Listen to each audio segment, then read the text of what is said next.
Hello there, and welcome to Physics with William, where we take the complicated parts of the universe, set them down somewhere comfortable, and give them enough time to make sense. Tonight, we're going to look at something you have probably noticed many times without giving it much thought. You can stand in one room and hear someone speaking from another, even when there is a wall between you and the person is nowhere near the doorway. You can hear footsteps before anyone appears. You can hear a television from the end of a corridor. You can hear a kettle boiling in the kitchen while you're sitting around a corner, pretending that getting up to make tea is still a decision you're carefully considering. Light behaves rather differently. If a lamp is placed in the next room and the wall blocks your view, you do not usually see the lamp itself. You might see some of its light spreading through the doorway or reflecting from nearby surfaces, but the light does not simply curl around the corner in the same obvious way that sound seems to do. The person standing out of sight can still be heard, but cannot be seen. A radio can fill several rooms with music while the small display on the radio remains hidden from everyone who is not standing in front of it. Sound appears willing to explore. Light seems much more determined to travel in straight lines. That difference gives us a simple question with a surprisingly rich answer. Why does sound bend around corners while light usually does not? Before we begin, where are you listening from tonight, and what sounds can you hear around you right now? Perhaps there is traffic outside, a heating system clicking somewhere in the building, a neighbour moving a chair, rain tapping against a window, or the low, steady hum of an appliance that you only notice when everything else becomes quiet. You might even be hearing something that is not directly in front of you. A voice from a hallway, a dog barking behind a fence, water moving through pipes inside a wall. Sound has a habit of reaching us from places we cannot see, and it does this so naturally that we rarely stop to ask how it managed the journey. If you find these slow explorations of everyday physics calming or useful, you can support the channel with a like and a subscription. It helps other curious people find their way here, including those who enjoy learning something new while becoming progressively less certain whether they are still awake. Either result is perfectly acceptable. For now, settle in, let the day become a little quieter, and think about the last time you heard someone before you saw them. It may have happened at home. Someone called your name from the kitchen while you were in a bedroom. Their voice reached you even though several walls, a hallway, and possibly a badly positioned coat rack stood between you. Or perhaps you were walking along a street and heard a bus before it turned the corner. The engine noise arrived first, spreading through the space between buildings, followed a few seconds later by the bus itself. Your ears gave you advance notice because sound was able to reach around the obstruction before your eyes had a clear line of sight. This seems almost ordinary, but it tells us something important. Sound and light both travel as waves, yet the size of those waves is dramatically different. That difference in size changes how they behave when they meet doors, walls, corners, gaps, and edges. The basic effect is called diffraction. It is the tendency of waves to spread after passing through an opening or moving around an obstacle. Sound diffracts around everyday objects very easily. Light also diffracts, but under normal conditions the effect is so small that we usually do not notice it. We will take our time getting there, because the word diffraction can sound more intimidating than the idea itself. It is one of those scientific terms that arrives wearing a formal jacket, even though the behaviour it describes can be seen in a puddle.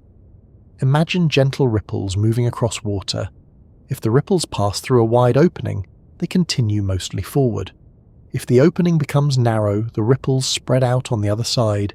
Instead of moving in one tight direction, they fan across the water.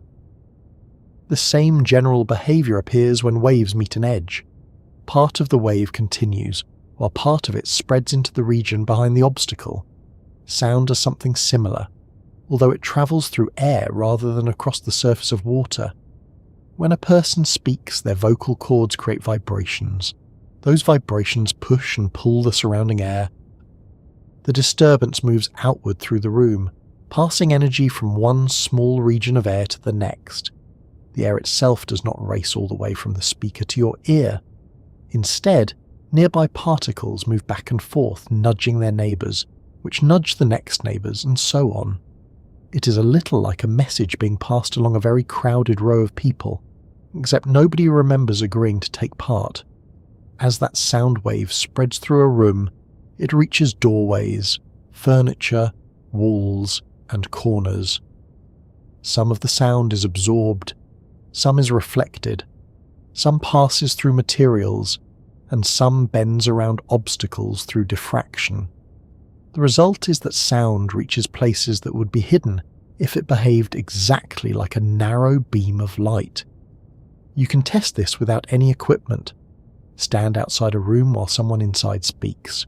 Move to a position where the doorway is still open, but the speaker is no longer visible. You will probably hear them clearly. Their voice travels through the doorway, and once the sound reaches the opening, it spreads into the hallway.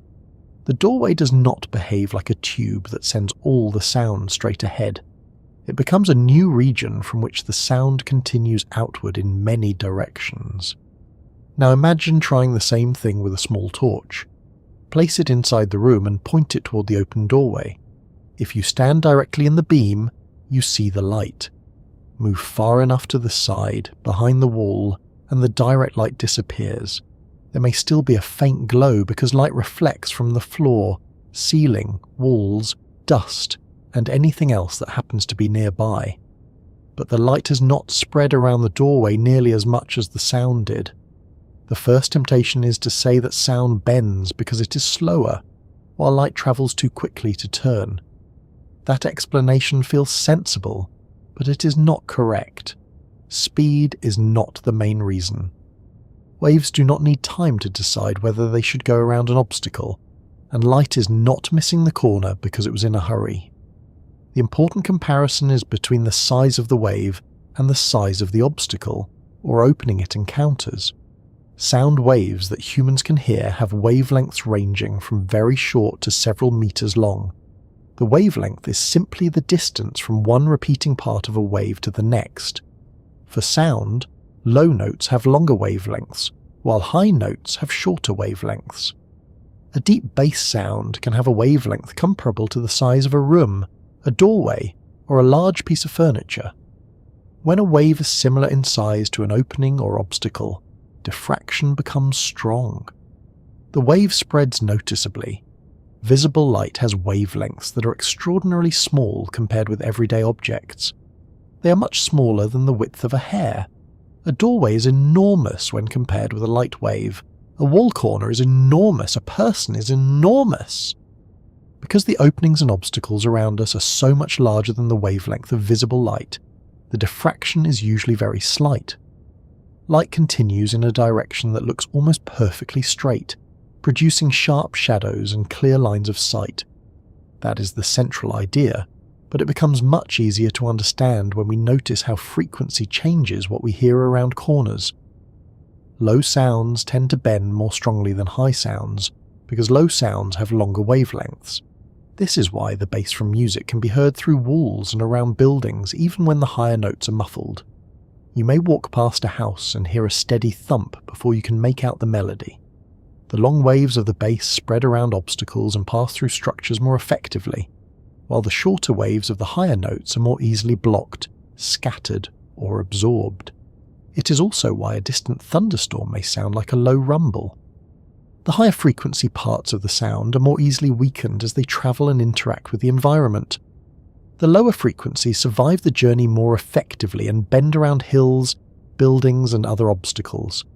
By the time the sound reaches you, the sharp crack may have become a deep rolling noise that seems to come from a broad region of the sky. Voices provide another familiar example. The lower parts of a voice often travel around corners better than the higher parts. When someone speaks from another room, you might hear that they are talking without understanding every word. The deeper components reach you, but the fine details carried by higher frequencies are reduced. Speech becomes duller and less distinct.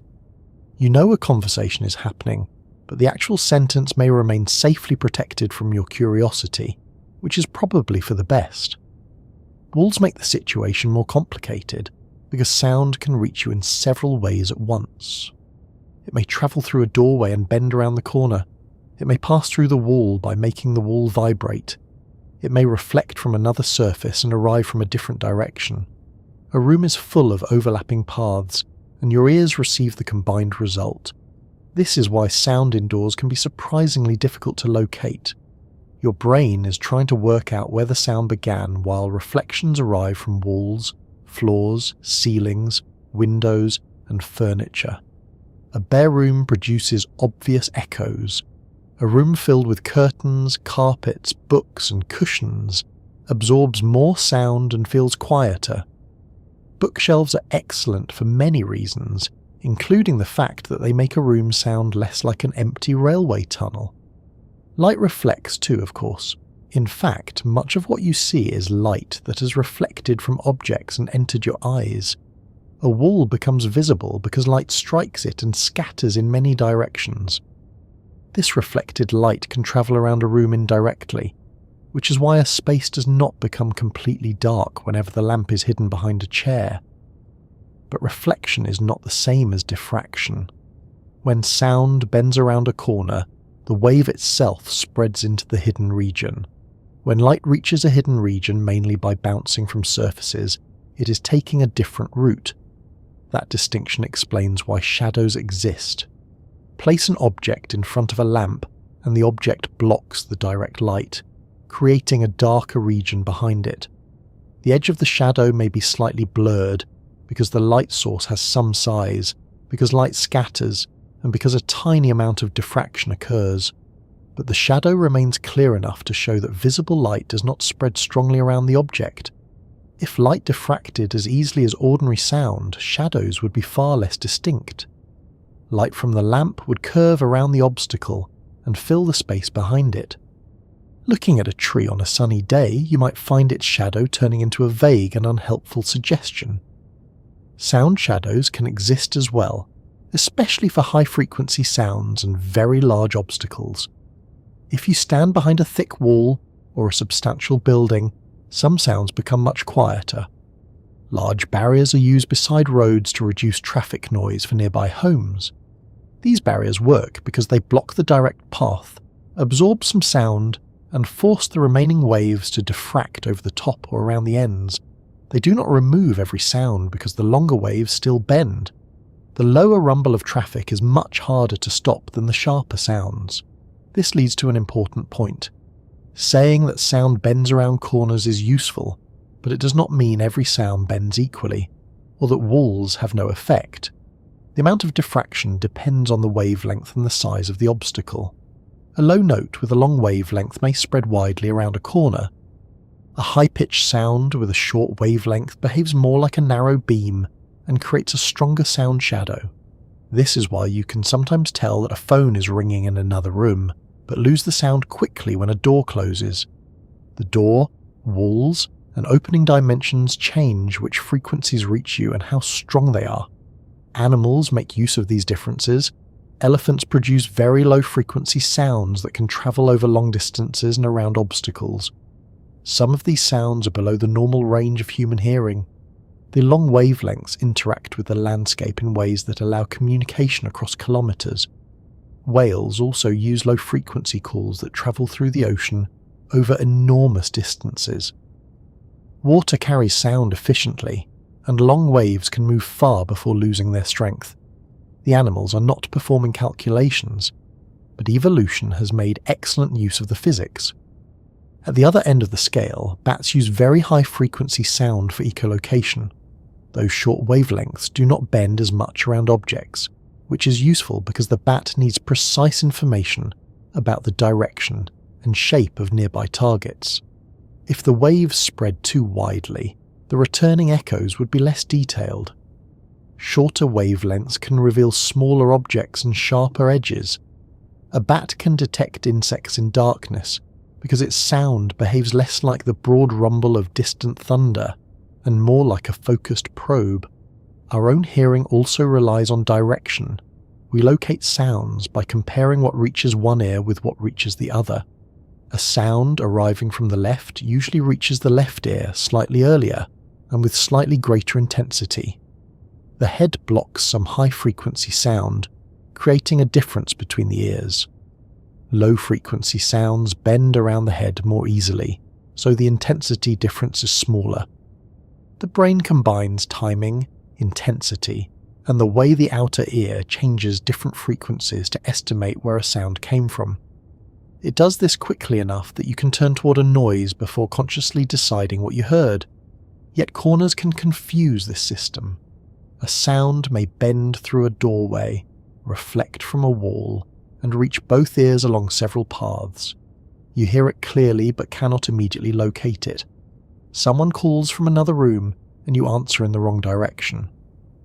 A small embarrassment perhaps, but also evidence that the wave has taken a complicated route. Light gives far more precise directional information in everyday life. Because visible light travels almost straight through ordinary spaces, your eyes can trace it back to the objects that reflected or emitted it. The position of an image corresponds closely to the direction from which the light arrived. This allows sharp vision, detailed pictures, and the satisfying ability to find the biscuit tin without using echolocation. If visible light bent strongly around every object, images would blur. Light from one part of a scene would spread into directions associated with other parts. Edges would lose their clarity, and seeing around a corner might come at the cost of not seeing anything particularly well. The fact that light usually appears to travel straight has shaped how we build and navigate. Windows provide a direct view because light moves through them along clear paths. Mirrors redirect light in predictable ways. Cameras form images by controlling which rays reach the sensor. Telescopes gather light from distant objects and focus it. None of this would work in the same way if ordinary visible light spread around openings as strongly as sound does through a doorway. Still, light is a wave, and all waves can diffract. Under the right conditions, light bends around edges and spreads through openings. The effect becomes noticeable when the opening is extremely small, close to the scale of the light wavelength. Scientists use narrow slits, fine gratings, and carefully arranged experiments to reveal it. When light passes through such structures, it forms patterns of bright and dark regions that cannot be explained by simple, straight-line travel alone. These patterns are some of the clearest evidence that light behaves as a wave. You may have seen hints of this without entering a laboratory. The fine colours on a compact disc come from tiny, closely spaced tracks that redirect different wavelengths of light at different angles. The shimmering colours on certain feathers, insect wings and soap films also arise from wave effects involving structures comparable to the scale of light. These examples are not identical to sound moving around a doorway, but they belong to the same broader world of wave behaviour. Light does bend and spread. It simply requires much smaller features before the bending becomes obvious. There are also forms of light with wavelengths much longer than visible light. Radio waves are part of the same electromagnetic family as visible light, but their wavelengths can be meters or even kilometers long. Because they are much longer, radio waves can diffract around hills, buildings, and other large obstacles. This is one reason radio signals can sometimes reach places that visible light cannot. A radio transmitter may be hidden beyond the horizon, or behind a structure, yet part of the signal still arrives. The behaviour begins to look more like sound because the wavelength is now comparable to the size of familiar objects and landscapes. This gives us a useful correction to the original question. It is not really that sound bends and light does not. Both can bend. The more accurate statement is that ordinary sound bends around everyday corners much more noticeably than visible light, because their wavelengths are so different. Change the wavelength, or change the size of the obstacle, and the behaviour changes with it.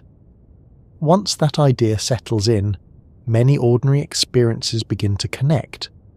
The bass heard through a wall, the voice spreading through an open door, the sharp shadow beneath a table, the radio signal reaching behind a building, the blurry edge that appears when light passes through a tiny opening. They are not unrelated curiosities. They are examples of the same general rule playing out at different scales. To understand why the scale matters so much, we need to look more closely at what a wave actually is, how it travels, and what it means for a wavefront to spread. Sound is not an object flying through the air in a straight line. It is a moving pattern of pressure, expanding from its source and interacting with every opening and boundary it meets. Once we follow that pattern carefully, the ability of sound to reach around a corner becomes less mysterious and much more predictable. A sound wave is easier to understand when we stop imagining sound as a tiny object travelling from one place to another. Nothing leaves a speaker, flies across the room, and lands inside your ear. The air near the speaker moves, then pushes on the air beside it. That neighbouring air pushes on the next region, and the disturbance continues outward. What travels is not a piece of air, but a pattern of motion and pressure. A simple comparison is a row of people standing shoulder to shoulder. If the first person gently nudges the second moves and nudges the third, and the movement passes along the row. Nobody travels from one end to the other. Each person shifts only a little, yet the disturbance can move across the entire line. Sound works in a similar way, though air molecules are much smaller, more numerous, and generally less concerned about personal space. When something creates a sound, it disturbs the material around it. A guitar string moves from side to side and pushes the surrounding air. A drum skin moves inward and outward. A loudspeaker contains a surface that moves back and forth in response to an electrical signal. Your vocal cords vibrate as air from your lungs passes between them. In every case, a vibrating object creates repeated changes in pressure. When the object moves forward, it squeezes nearby air molecules into a slightly smaller region. This produces an area of higher pressure. When the object moves backward, the molecules spread out, producing an area of lower pressure. These areas of higher and lower pressure move away from the source. Your ear detects those changes, and your brain interprets them as sound. The molecules themselves do not travel across the room with the wave. They move back and forth around their usual positions. One molecule collides with another, transfers some energy, and then moves back. This process continues through the air until the disturbance reaches your ear or loses so much energy that it becomes too weak to detect. That is why sound needs a material to travel through. It can move through gases, liquids, and solids because all of them contain particles that can pass vibrations from one place to another. In empty space, there are no particles available to carry the disturbance. A bell placed in a perfect vacuum might still vibrate, but there would be no air around it to transmit the sound. The bell would be working hard for an audience that could not hear it. Light does not have this limitation. It can travel through empty space, which is why sunlight crosses the enormous gap between the sun and earth. Sound cannot make the same journey. Space may contain explosions, collisions, and violent events, but without enough material nearby, they do not produce sound that could travel to a distant listener. Films often give space battles an impressive collection of booming noises. This is understandable because complete silence would make the battle feel less dramatic, though it would be considerably more accurate. The material carrying a sound is called a medium. Air is the medium involved in most sounds we hear, but it is not the only possibility. Sound travels through water, wood, metal, glass, stone, and the tissues of your body. In fact, sound often travels faster through solids than through gases, because the particles in a solid are held closer together and can transfer vibrations more quickly. You can notice this by placing your ear near one end of a long table while someone gently taps the other end. The sound that travels through the wood may reach you clearly, sometimes before the sound that travels through the air. Another familiar example is the way footsteps can be heard through a floor or along a railway track. The solid material carries the vibration efficiently, allowing the sound to travel farther than you might expect.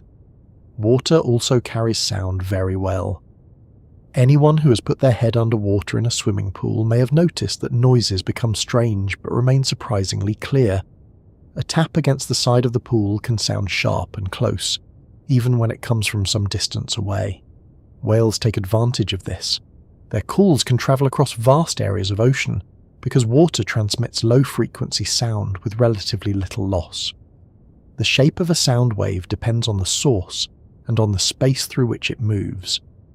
A small source in open air sends sound outward in many directions. The wave spreads as an expanding surface around the source, rather like the surface of a balloon growing larger. At any moment, every point on that expanding surface represents a similar stage of the vibration. This surface is called a wavefront. A wavefront is not a physical shell.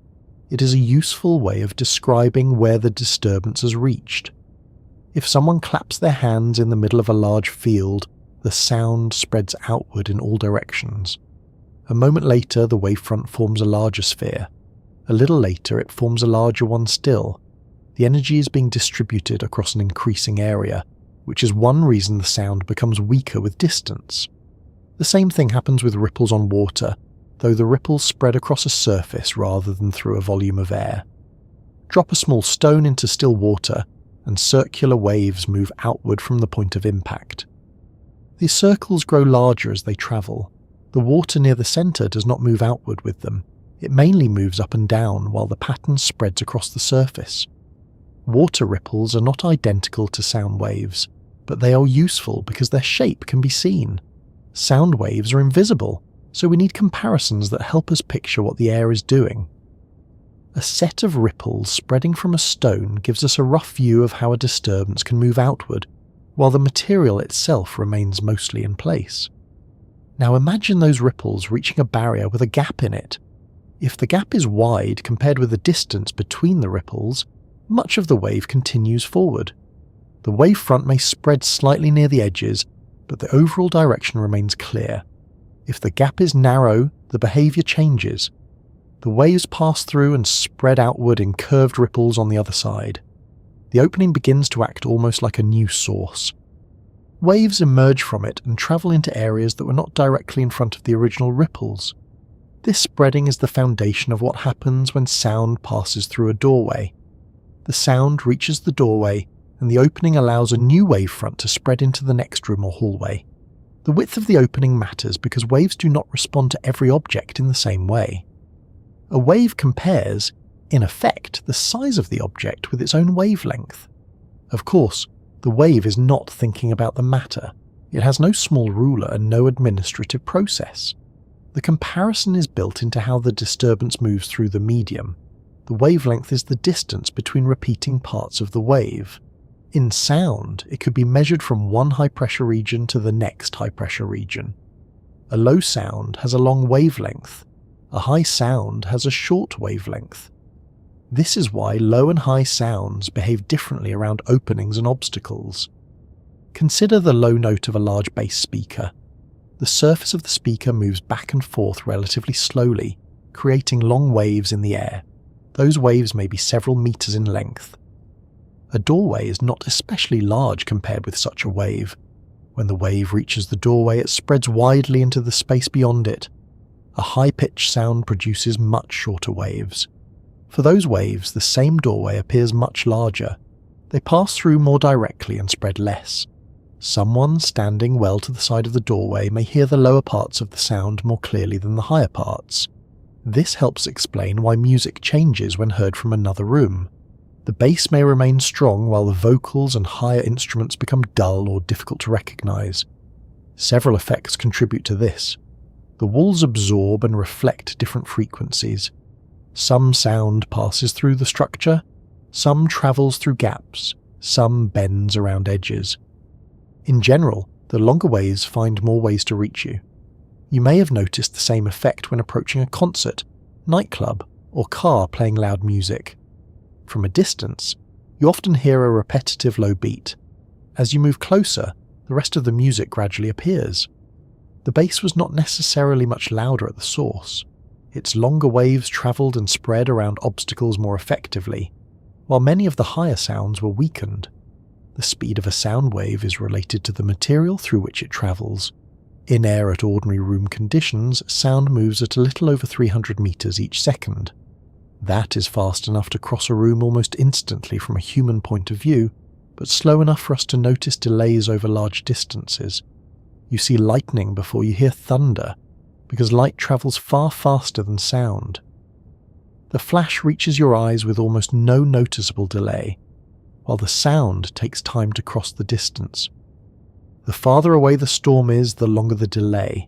This difference is useful because it allows you to estimate how far away the lightning occurred, though during a storm it is usually wiser to do this from somewhere dry and safe rather than standing outside with a notebook. The speed of sound does not determine whether it bends around a corner, but it does help determine the wavelength. A sound with a particular rate of vibration will have a wavelength based on how far the disturbance travels during each vibration. Slower vibrations produce longer wavelengths. Faster vibrations produce shorter wavelengths. The rate of vibration is called frequency. A low frequency produces a low pitch. A high frequency produces a high pitch. When a large drum produces a deep note, its surface moves back and forth fewer times each second than the small vibrating parts that produce a high whistle. Human hearing covers a limited range of frequencies. We cannot hear every vibration that moves through the air. Sounds below our hearing range are called infrasound. Sounds above it are called ultrasound. Other animals detect different ranges. Dogs can hear higher frequencies than humans. Elephants can produce and detect very low frequencies. Bats use extremely high frequencies to build detailed information from echoes. Frequency remains mostly unchanged when sound travels from one material into another, but the speed and wavelength can change. This is part of why sound can bend when it enters a region where its speed is different. That type of bending is called refraction. It is related to, but different from, the spreading around edges that interests us here. Air is rarely perfectly uniform. Its temperature can vary with height and location. Wind can move at different speeds in different layers. These changes affect the speed and direction of sound. On some days, distant traffic seems unusually loud. On others, the same road is barely noticeable. Part of the reason may be that the atmosphere is bending sound waves upward or downward. At night, air near the ground can become cooler than the air above it. Since sound travels at different speeds through warmer and cooler air, the wave can curve back toward the ground. This may allow distant noises to be heard more clearly. During the day, warm air near the surface can cause sound to bend upward, leaving quieter regions near the ground at distance from the source. Wind also changes how sound reaches a listener. Sound travelling with the wind may be carried and bent toward the ground, while sound travelling against the wind may bend upward. This does not mean the sound itself suddenly gains a large increase in speed. The effect comes from the movement and variation of the air through which the wave passes. The environment continually reshapes sound. A wave spreading through a forest meets trunks, branches, leaves, and uneven ground. Some frequencies are scattered, some are absorbed, some bend around obstacles. In a city, sound reflects between buildings and travels along streets. A narrow street surrounded by hard surfaces can guide sound over a considerable distance. A corridor can do something similar. Sound reflects from the walls, floor, and ceiling, so part of the energy remains within the passage. Someone speaking at one end may be heard clearly at the other. The corridor does not only allow sound to bend, it also redirects the wave through repeated reflections. This is why footsteps in an empty hallway can sound more dramatic than the person making them intended. Rooms have their own sound behaviour. When a source begins vibrating, waves travel outward and meet the boundaries. They reflect and cross the room again. New waves overlap with older reflections. Some reinforce one another, while others reduce one another. Certain frequencies fit the dimensions of the room particularly well and become stronger in particular places. This is why bass can sound powerful in one part of a room and strangely weak a few steps away. The speaker has not changed. The sound waves are combining differently at different positions. Moving a speaker or a chair by a small distance can noticeably change the result. Anyone who has arranged a sound system knows that the most technically advanced method often involves moving furniture repeatedly, and then deciding it sounded better before. Soft materials reduce reflections by absorbing sound energy. Curtains, carpets, upholstered furniture, and acoustic panels allow some of the vibration to enter their structure, where it is gradually converted into tiny amounts of heat. Hard surfaces such as stone, glass, and bare walls reflect more sound. This affects whether a space feels quiet, lively, echoing, or difficult to understand. A concert hall is designed to control these reflections. Listeners need direct sound from the performers, but carefully timed reflections can add richness and strength. Too little reflection makes the music feel dry. Too much causes notes to overlap and speech to become unclear. The design must guide sound without allowing it to turn into a confused collection of delayed copies. The human ear is remarkably good at making sense of these copies. The first arriving sound usually provides the clearest information about direction. Reflections arriving shortly afterward may be combined with it, making the sound seem fuller without creating a separate echo.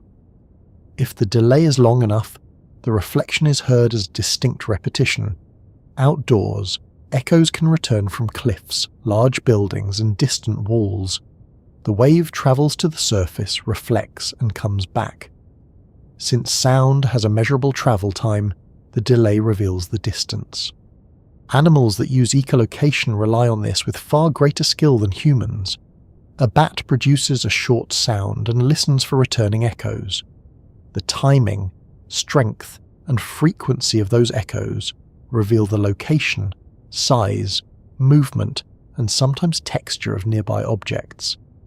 Short wavelengths are useful for detecting small details. A wave cannot interact strongly with an object that is much smaller than its wavelength.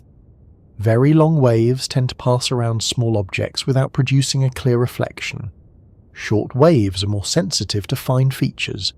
This gives us another way to understand the behavior of sound at a corner. A long wavelength does not treat the edge as a sharp boundary in the same way a short wavelength does. The wave spreads around it. A short wavelength responds more strongly to the edge and creates a more defined region of reduced sound behind the obstacle. Think again about your own head. Low-frequency sound has a wavelength that can be much larger than your head, so it bends around easily. Both ears receive similar sound levels. High-frequency sound has a wavelength comparable to or smaller than the size of your head. Your head blocks more of it, creating a sound shadow on the far side. The difference in loudness between your ears helps your brain locate the source. Your outer ears add more information. Their folds reflect and modify sound in ways that depend on the direction it arrives from. The brain learns these patterns over time. This is one reason sounds from above, below, in front, and behind do not all seem identical, even when the timing between the ears is similar. Sound is therefore not just a sequence of pressure changes. It has shape, direction, size, and a history of interactions with its surroundings. By the time a sound reaches you, it may have passed through an opening, bent around an edge, reflected from several surfaces, travelled through a wall, and been filtered by furniture and air. Your brain receives the final mixture and usually identifies the source without asking you to consider any of this. Light also reaches us after reflection and scattering, but its much shorter wavelength gives it a different relationship with ordinary spaces. A doorway that is narrow to a base wave is unimaginably wide to visible light. A corner that causes sound to spread is a vast, sharp boundary when compared with a light wave. The difference is not that one is a wave and the other is not. The difference lies in the scale. Before comparing those scales more closely, it helps to focus on what happens at the exact moment a wavefront reaches an edge. The spreading is not an extra movement added after the wave arrives. It follows naturally from the way each part of the wave creates further disturbances in the medium. Once that process is clear, diffraction stops looking like sound making an unexpected turn and begins to look like the ordinary continuation of a wave that was never limited to one straight path. When a wave reaches an edge, it does not stop behaving like a wave and suddenly become a collection of straight lines. Every part of the disturbance continues affecting the material beside it, including the parts nearest the edge. That local motion sends new disturbances outward, and some of them enter the region behind the obstacle. From a distance, the wave appears to bend around the corner. This bending is called diffraction.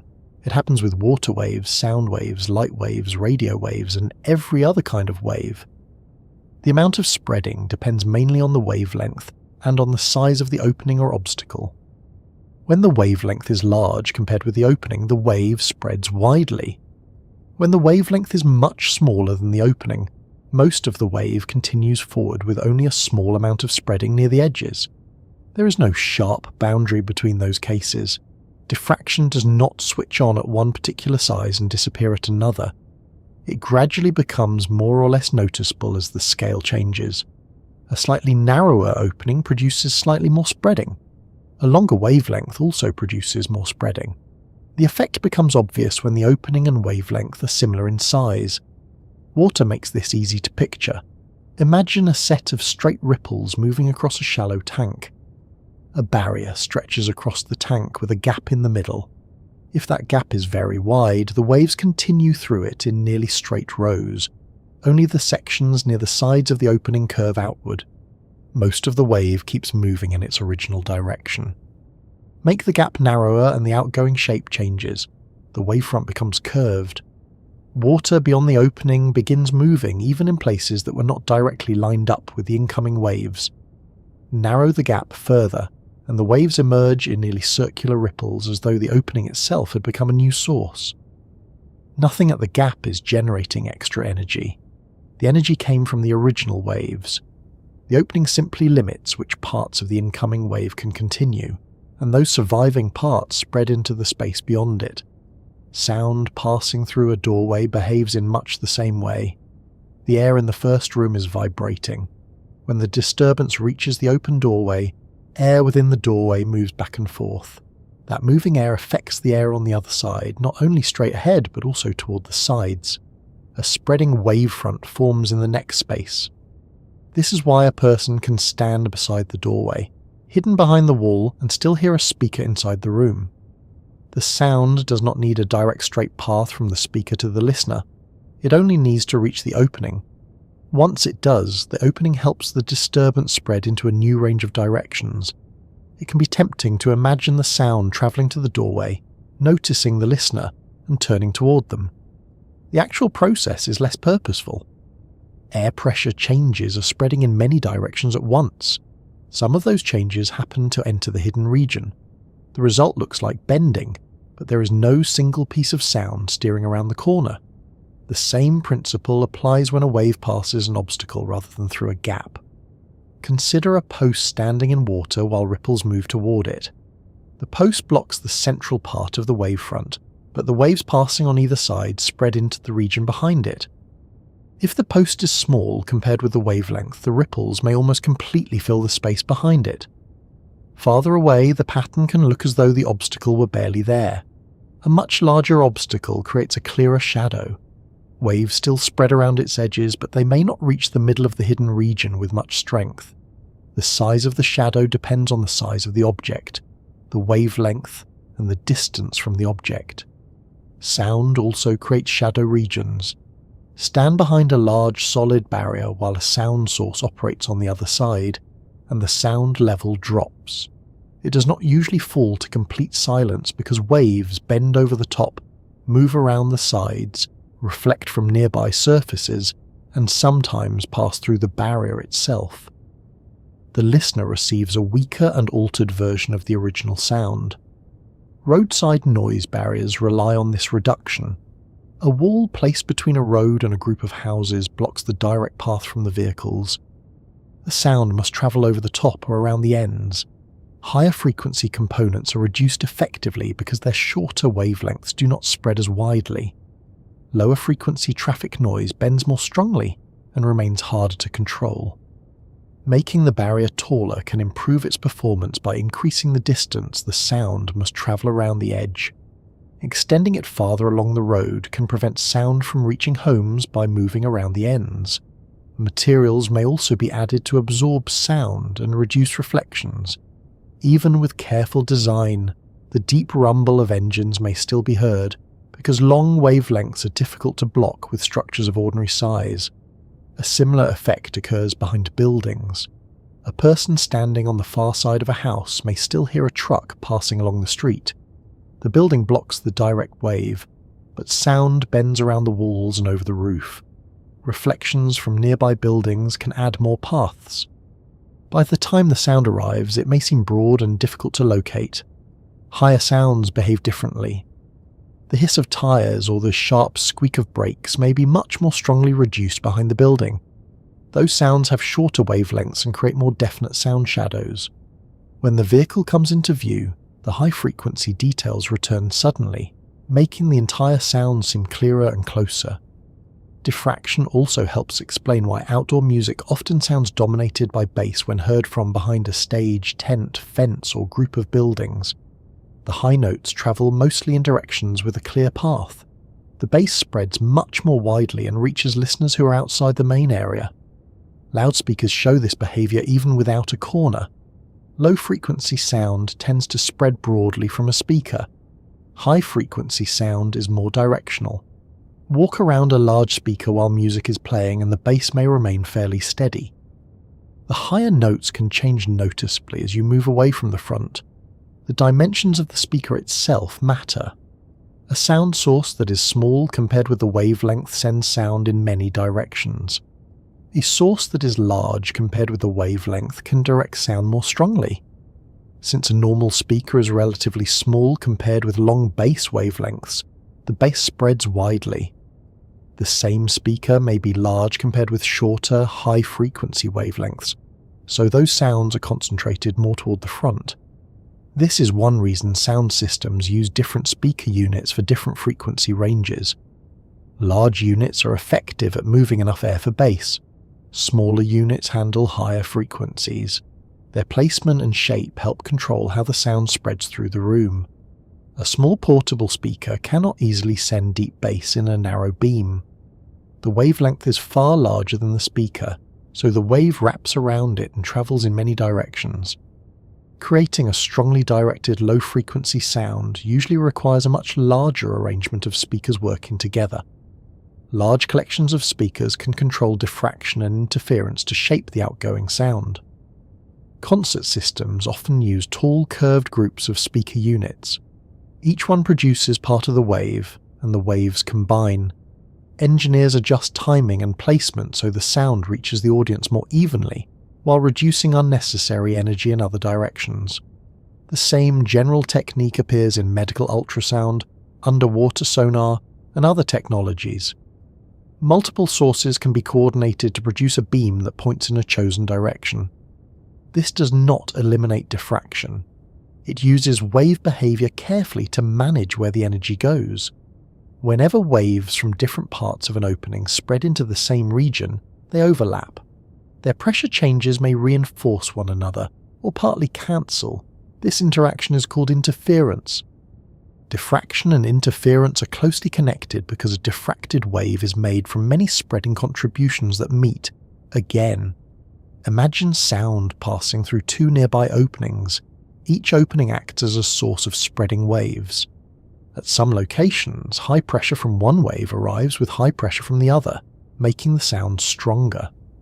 Elsewhere, high pressure from one arrives with low pressure from the other, reducing the sound. A listener moving across the area might notice alternating louder and quieter positions. Rooms contain complicated versions of this pattern. Direct sound combines with reflections from walls, floors, ceilings, and furniture. At one point in the room, a particular bass frequency may be reinforced. A short distance away it may be reduced. This is why a room can have spots where the bass feels excessive and others where it nearly disappears. The pattern becomes especially noticeable with steady tones. Music contains many changing frequencies, so the effects overlap and shift constantly. A single, steady note makes the louder and quieter regions easier to detect. Moving your head a small distance can sometimes produce a surprising change. diffraction patterns are not always simple curves. The exact shape depends on the opening, the wavefront, and the wavelength. A narrow slit produces one kind of spreading. A circular opening produces another. Several openings create a more detailed pattern. An irregular edge scatters the wave in several directions. In ordinary conversation, we do not need to calculate those patterns. It is enough to understand that the wave is distributed rather than following a single route. The corner of a wall does not create one bent path. It produces a continuous range of directions, with different amounts of energy in each. The strongest sound is often still found near the forward direction. Diffraction does not necessarily spread energy evenly. A wide doorway may allow most sound to continue straight ahead, while sending a smaller portion toward the sides. A narrow opening can produce much broader spreading. This is easy to notice when listening through a partly open door. When the door is wide open, speech from the room may be clear over a broad area. As the door closes, the remaining gap becomes smaller. The total amount of sound passing through is reduced, because less open area remains. At the same time, the sound that does pass through can spread strongly from the narrow gap.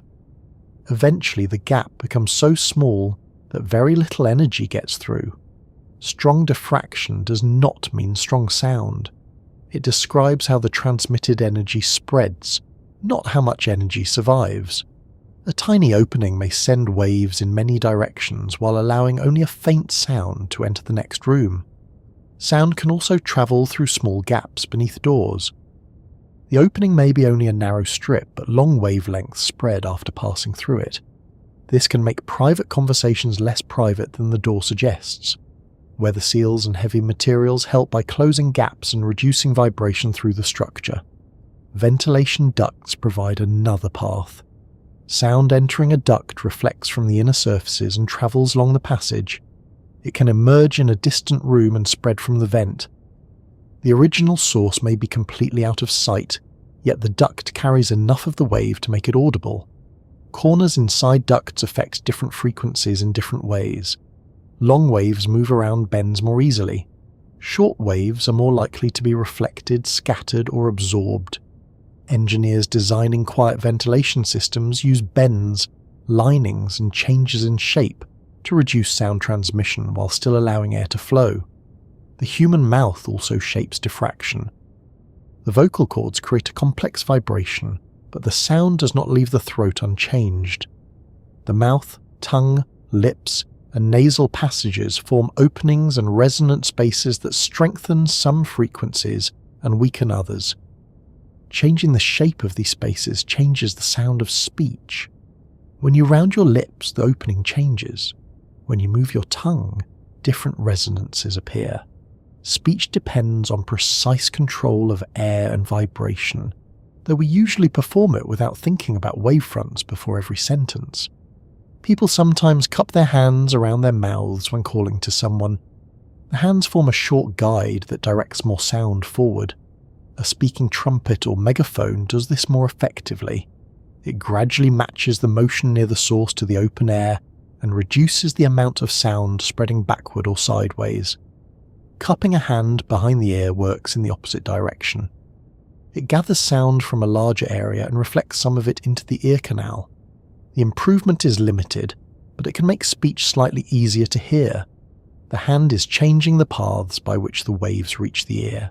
Animals have developed far more specialized structures. The large ears of some mammals collect sound and help determine direction. An owl has facial feathers arranged in a shape that guides sound toward its ears. The ears may be positioned unevenly, allowing the owl to compare sound from different heights and locate prey in darkness. Diffraction places limits on how precisely sound can reveal small objects. Long wavelengths spread around small obstacles instead of producing strong, detailed reflections. This makes low-frequency sound useful for traveling around barriers, but poor for resolving fine detail. High-frequency sound has shorter wavelengths and can interact with smaller objects. Bats use this for hunting insects. Dolphins use high-frequency clicks to examine objects underwater. Medical ultrasound can create images of structures inside the body because its wavelengths are short enough to produce useful reflections from small boundaries. There is always a trade-off. High frequencies provide detail but are often absorbed and scattered more easily. Low frequencies travel farther and bend more strongly, but they reveal less precise information. Nature and technology choose different ranges depending on what the sound needs to accomplish. A foghorn uses a low note because the goal is not to create a detailed image. It needs to be heard over a long distance and around obstacles. A bat uses a high frequency because it needs accurate information about small moving targets. One signal announces a general warning. The other measures a precise location. Sirens often include changing frequencies. The lower components travel and bend well, while higher components make the sound easier to locate. The variation also attracts attention and helps the signal stand out from background noise. A single tone would be easier to ignore and might perform poorly in some surroundings. Emergency vehicle sirens sound different as buildings block and reveal them. Before the vehicle reaches an intersection, low frequencies may bend around the corner and provide the first warning. Higher frequencies become stronger when a direct path opens. The sound suddenly seems sharper, even if the vehicle has not changed its siren. Our brains use those changes to judge movement and position. A muffled sound suggests obstruction or distance. A sudden increase in high-frequency detail often suggests that the source has become visible or that the path has cleared. Hearing and vision work together, but hearing frequently provides the earlier warning because diffraction gives it access to hidden spaces. The effect has limits. A very high wall can create a deep sound shadow. A thick sealed room can reduce outside noise greatly. Long waves do not pass around every obstacle without loss. They spread, but the energy is distributed over a larger area, and each interaction can weaken it. Distance also matters. Close behind a barrier, the sound field may be uneven. Farther away, waves arriving from different edges overlap and produce a smoother pattern. Reflections from the wider environment may fill the shadow further. The ground changes the result as well. Sound can reflect from hard surfaces and be absorbed by soft ones. Grass, soil, snow, and dense vegetation reduce certain frequencies. Concrete and water reflect more. The path around an obstacle therefore depends on much more than the obstacle alone. Temperature, wind, and humidity can alter the wave before and after diffraction. A sound bending over a barrier may then curve upward or downward through the atmosphere. This is why outdoor noise predictions require detailed information about weather and terrain. Despite those complications, the main rule remains dependable. Waves spread strongly when they meet openings or obstacles comparable with their wavelength. They spread less when those features are much larger than the wavelength. That rule applies to visible light too. Light passing through a doorway diffracts at the edges, but its wavelength is so small that the spreading angle is tiny. Across the distance of an ordinary room, the effect is difficult to notice. Sound wavelengths are large enough for the same doorway to create obvious spreading. The contrast becomes even clearer when different sounds are compared directly. A deep note may have a wavelength several meters long. A high note may have a wavelength only a few centimeters long. Both pass through the same doorway, but the low note treats the opening as a narrow restriction, while the high note treats it as a broad passage. As a result, the deep sound spreads much farther toward the sides. The high sound remains more concentrated in front of the opening. The doorway has not changed. The behavior changes because the waves arrive with different sizes. This difference is the reason low notes are so often heard first, last, and from places where the source cannot be seen. Their long wavelengths make everyday walls, doors, heads, vehicles, and pieces of furniture less effective at creating sharp sound shadows. To understand that advantage properly, the next step is to look at why deeper sounds produce longer waves, and why those waves are particularly good at reaching hidden parts of a room. A deep sound does not need to be especially loud to make itself known beyond a wall. The low hum of a large fan can travel through several rooms. A distant engine can be heard before the vehicle comes into view. Music playing behind a closed door may lose most of its melody, yet the steady bass remains, repeating itself through the building with great confidence and very little concern for anyone trying to sleep. These sounds reach hidden places more easily because they have long wavelengths. A low note is created by a source vibrating relatively slowly. Each complete vibration takes more time, so the disturbance travels farther through the air before the next vibration begins. The distance between one repeating part of the pressure pattern and the next is therefore larger. A high note is created by faster vibrations. The source moves back and forth many more times during the same period. The pressure pattern repeats over a much shorter distance, producing a short wavelength. The difference can be substantial. Some deep sounds have wavelengths several meters long. A very high sound may have a wavelength shorter than a finger. Both are made from changing air pressure, but they meet rooms, doors, furniture, and people at very different scales. Imagine a sound wave with a wavelength longer than the width of a doorway. From the wave's point of view, the opening is narrow. When the disturbance passes through, it spreads widely into the space beyond. It reaches listeners who are standing to the side and well outside the direct line from the source. Now imagine a much shorter wave passing through the same doorway. The opening is many times wider than the wavelength. Most of the wave continues forward. There is still some spreading near the edges, but far less of the energy moves into the hidden areas beside the doorway. This is why the lower parts of speech can be heard around a corner more easily than the finer details. A person speaking in the next room may sound present but unclear. You hear the rhythm and general tone of the voice, yet individual consonants become difficult to identify. Many consonant sounds contain a large amount of high-frequency energy. Sounds made with the lips, tongue, and teeth often depend on short, quick changes in air pressure. Those short wavelengths do not bend as strongly around the doorway and are more easily absorbed by walls, curtains, and furniture. Vowel sounds usually contain stronger lower-frequency components. They travel and spread more effectively. From another room, you may hear the broad shape of a sentence without knowing the exact words.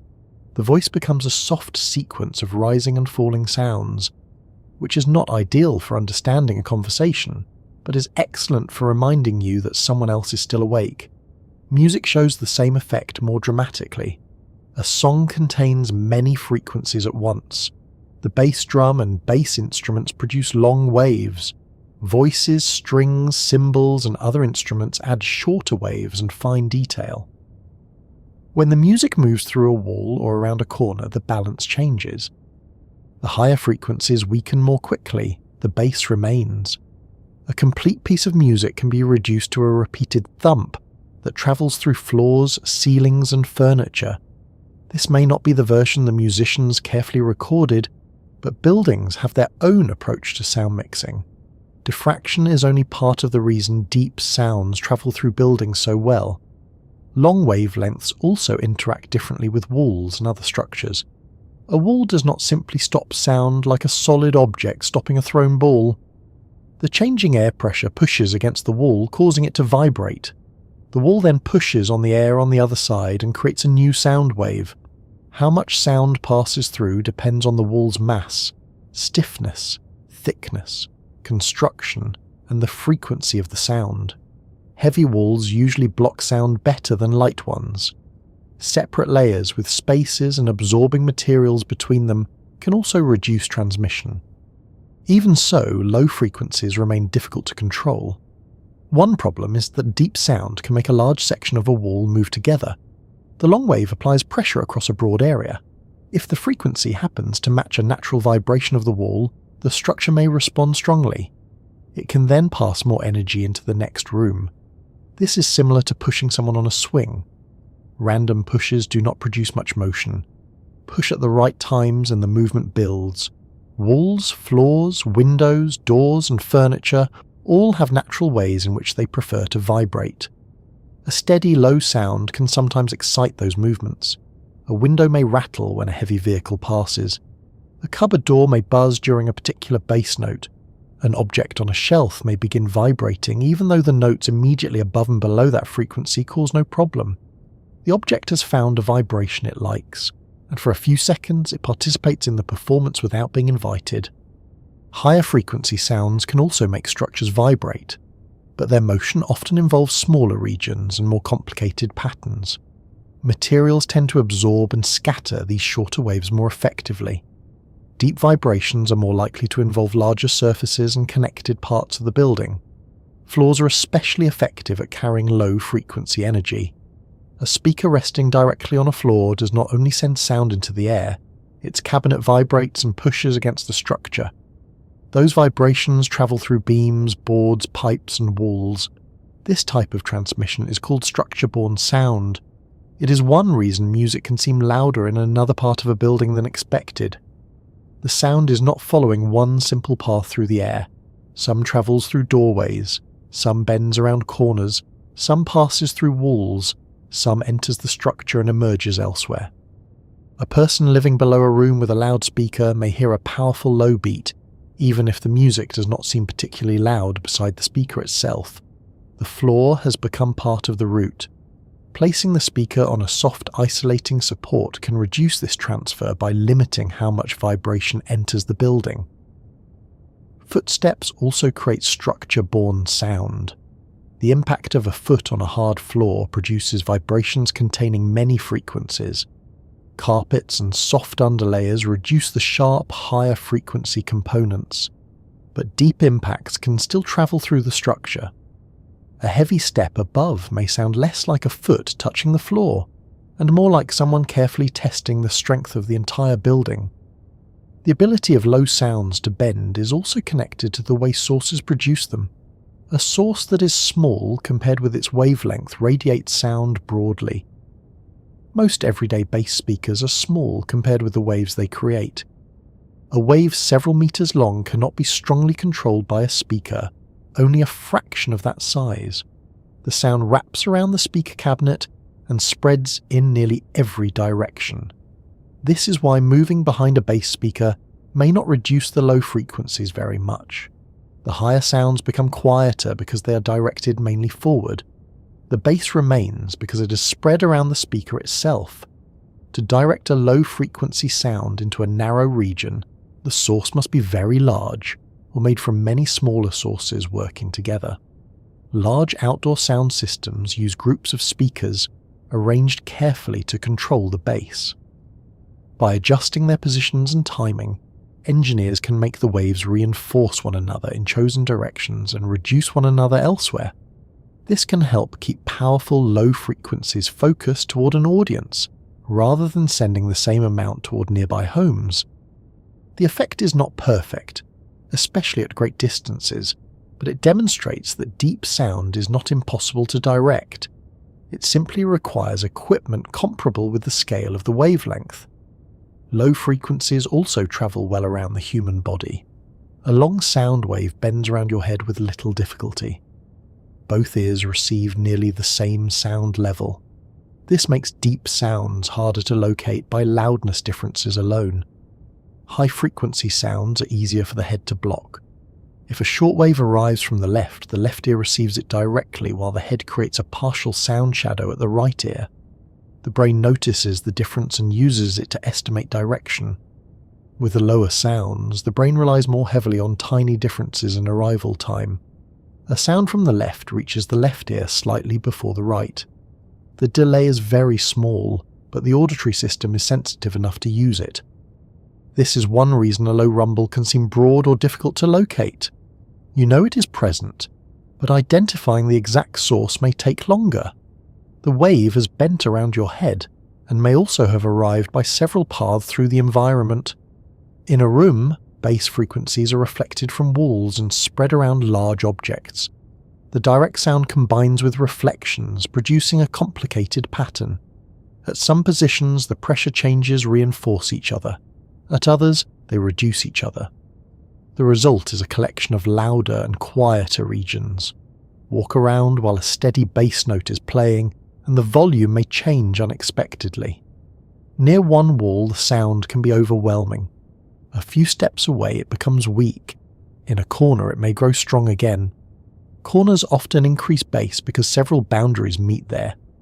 Reflections from different surfaces combine, and the low-frequency pressure can build. This is why placing a speaker in a corner usually makes the bass seem louder. It may also make it less, even across the room. A speaker placed away from the wall sends energy in many directions. Some of that energy travels behind the speaker and is reflected back into the room. Put the speaker against a wall, and the reflection changes. Place it in a corner, and two or more boundaries affect the wave. The room begins helping the speaker, though not always in a polite or controlled way. Recording studios and listening rooms use special treatments to manage low frequencies. Thin curtains and soft foam can reduce higher frequency reflections, but deep sound requires thicker materials or specially designed structures. The wavelength is long, so a small surface treatment may have little effect.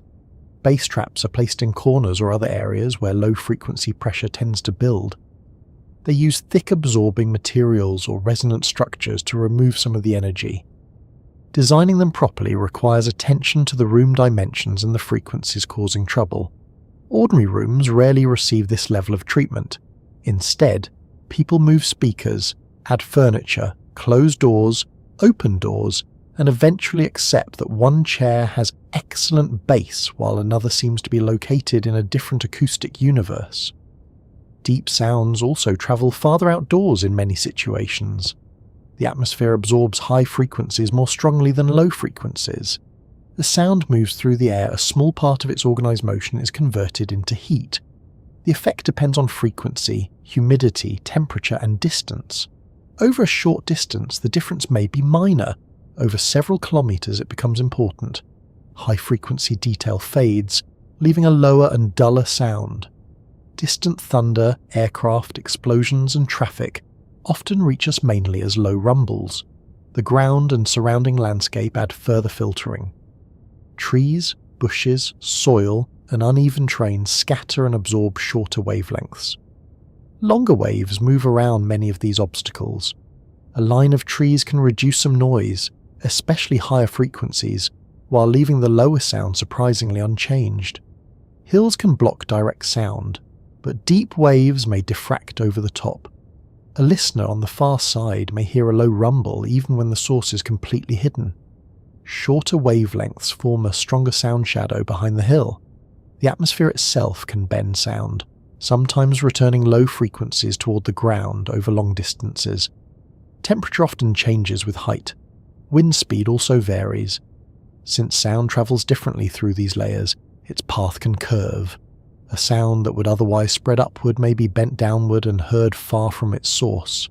Under other conditions, it bends away from the ground and creates a quiet region. This helps explain why the same distant road, railway, or industrial site can sound loud one evening and nearly disappear on another. Low-frequency sound has also been used for long-distance communication. Elephants produce deep calls that can travel through air and ground. Other elephants may detect them from kilometers away. The long wavelengths bend around vegetation and uneven terrain, while the low vibrations can also enter the ground. Whales use low-frequency sound for communication across the ocean. Water carries sound efficiently, and some deep calls travel enormous distances. The open ocean contains fewer solid obstacles than a city, but temperature, pressure, depth, and currents create layers that guide and bend the sound. Certain regions of the ocean can trap low-frequency waves and carry them over great distances with relatively little loss. This allows sounds from ships, animals, and geological events to be detected far from their source. Deep sounds are useful when the goal is reach rather than detail. A foghorn produces a low note because it must travel through difficult conditions and around obstacles. The sound does not need to reveal the precise shape of the ship. It only needs to warn that something large and inconvenient is nearby. A high-pitched signal would provide better directional detail at close range, but it would weaken more quickly and be blocked more easily. The low note survives the journey and spreads over a broad region. The same trade-off appears in sonar. Low-frequency sonar can detect large objects over long distances, but it cannot reveal very small details. High-frequency sonar produces finer images, but works over shorter ranges. A wave cannot easily resolve an object much smaller than its wavelength. Long waves bend around small objects instead of reflecting strongly from them. This is useful for passing obstacles, but poor for examining them. Suppose a low sound meets a narrow pole. The wavelength may be many times wider than the pole. The wave separates slightly around the obstruction, and then joins again behind it. The sound shadow is weak. A high-frequency wave with a much shorter wavelength meets the same pole differently. The pole is now large enough to block a noticeable part of the wavefront. A clearer shadow forms, and more energy is reflected or scattered. This is why bats use ultrasound rather than low rumbles. They need to detect small insects. Very long waves would travel around an insect with little effect, providing almost no useful echo. Short waves reflect from the body and wings, allowing the bat to measure position and movement. Medical ultrasound also uses short wavelengths to reveal small structures inside the body. The sound is far above human hearing. It reflects from boundaries between tissues, and the returning echoes are used to build an image. These high-frequency waves do not bend around large structures as freely as deep sounds. That is useful because the system needs information from a defined direction. Strong diffraction would blur the image by allowing sound to reach the same region from too many angles. Deep sounds therefore bend more easily, but that advantage comes with reduced precision. They are good at reaching hidden regions, filling rooms, travelling around barriers, and crossing large distances. They are less useful for locating small objects or producing sharp acoustic images. High sounds behave more like narrow beams. They are easier to block, easier to direct, and better at revealing detail. They also lose energy more quickly and are more sensitive to small obstacles and surface textures. Human hearing combines both ranges. Low frequencies give weight, distance, and a sense of the size of a sound. High frequencies provide clarity, direction, and detail. A natural voice, musical instrument, or environmental noise usually contains a mixture. When a barrier removes part of that mixture, the sound changes character. A voice behind a wall loses clarity. Music outside a building loses its higher instruments. An engine behind a corner becomes a low warning before it becomes a recognizable vehicle. Our brains have learned to interpret these changes. A muffled sound suggests that something is hidden, distant, or enclosed. A sudden return of high frequencies tells us that the path has opened. When a bus rounds a corner, the sound becomes sharper at almost the same moment the vehicle appears. This does not mean the low sound was travelling faster.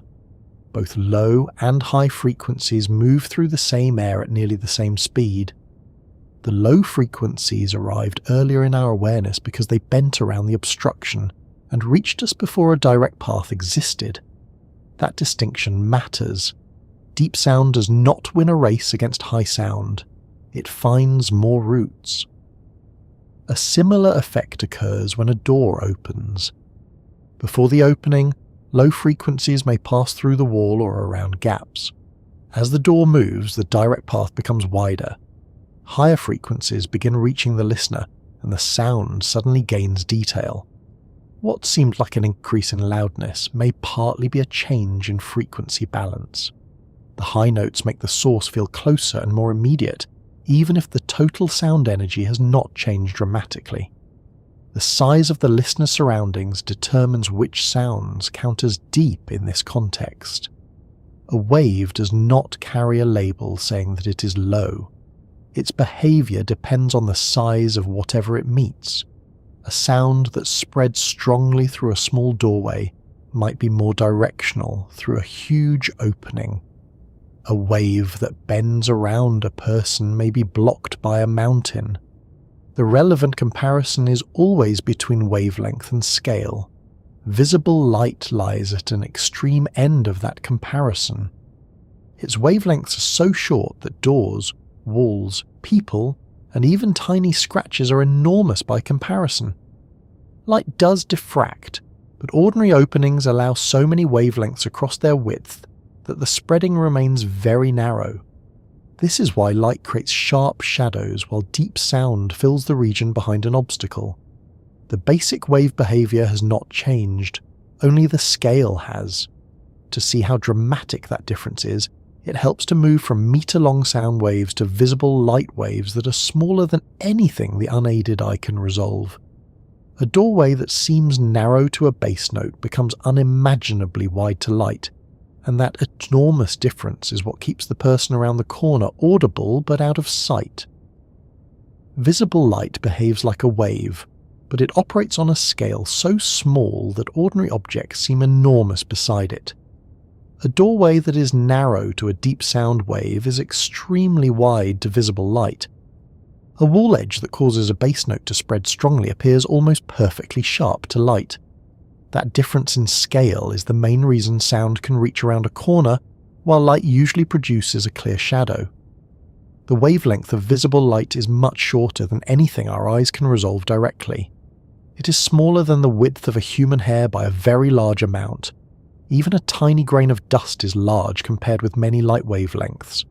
A door, a table, or the corner of a building is therefore not a small obstacle from the point of view of light. It is a vast structure with an edge that blocks nearly all of the direct wave behind it. Light still diffracts at that edge. The wave spreads slightly into the region that would otherwise be completely dark. The effect is real and measurable, but the amount of spreading is usually too small to make light travel far around an ordinary corner. Over the distances found in a room, the direct light remains concentrated along nearly straight paths. This is why a person standing behind a wall can hear you but cannot see you. The sound wave may have a wavelength comparable with the doorway, or even with the size of the room. It spreads through openings and around edges. Visible light has a wavelength so short that the same doorway allows it to continue almost straight ahead. Move sideways behind the wall, and the direct path disappears. Some light may still reach you by reflection. It can strike the floor, ceiling, walls, furniture, and other objects before entering your eyes. That reflected light may create a faint glow in a hidden area. It may even allow you to see part of a room indirectly. But this is not the same as strong diffraction. The light has taken a path involving one or more reflections rather than spreading widely around the corner on its own. A simple room shows the difference clearly. Place a lamp near the middle of one room and leave the door open. Someone standing in the hallway directly in front of the doorway sees the lamp. A person standing farther to the side may no longer see it, though the hallway is not completely dark. Light from the lamp reflects from the room and passes through the doorway at many angles. Some of it then reflects again in the hallway. The hidden listener receives indirect light, but the direct image of the lamp disappears as soon as the wall blocks the line of sight. Sound from the same lamp, perhaps the quiet hum of its electrical parts, behaves differently. If the hum contains sufficiently low frequencies, it spreads through the doorway and can be heard from a wider range of positions. The ear does not require a clear straight path to the source. The straight appearance of light is essential for vision. Each point on an object reflects or emits light in many directions. Your eye receives a small portion of that light. Because the rays travel along nearly straight paths through ordinary air, the direction from which they arrive tells your brain where the object is located. If visible light spread around every edge as strongly as deep sound, that directional information would become less precise. Light from one part of a scene would reach your eyes from a wider range of directions. Edges would blur. Small details would become harder to separate. A person hidden behind a wall might become partly visible, but everything in front of the wall would become less clear as well. Sharp vision depends on limiting the paths light can take. The pupil of your eye admits light through a small opening. The lens bends that light so it forms an image on the retina. A camera performs a similar task. It uses a lens and an opening to guide light from different parts of a scene onto different parts of a sensor. Diffraction sets a limit on how sharp that image can be. Even a perfect lens cannot focus light into an infinitely small point. When light passes through an opening, it spreads slightly. Make the opening too small, and the diffraction becomes stronger, softening fine detail. This creates a practical balance in cameras and eyes. A wide opening allows many light rays to enter, but the lens may struggle to bring all of them to exactly the right place. A narrower opening reduces some optical imperfections and increases the range of distances that appear in focus. Narrow it too far, however, and diffraction begins to blur the image.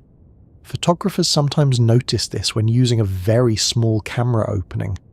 The image may gain depth of focus but lose fine sharpness. The effect is not caused by poor focus or movement. It comes from the wave nature of light. The pupil of the eye changes size for related reasons, though its main job is controlling how much light enters. In bright conditions, the pupil becomes smaller. In darkness, it becomes larger. A larger pupil collects more light but can reduce the sharpness of the image because more of the eye's optical imperfections become important. A very small pupil can improve some aspects of focus, but diffraction eventually places its own limit. You can notice a simple version of this by looking through a tiny hole made with your fingers. A blurry object may appear sharper, especially if you normally need glasses. The small opening blocks many poorly directed rays and allows a narrower set of paths into the eye. The improvement does not continue forever. Make the hole extremely small and the image grows dim, while diffraction reduces detail.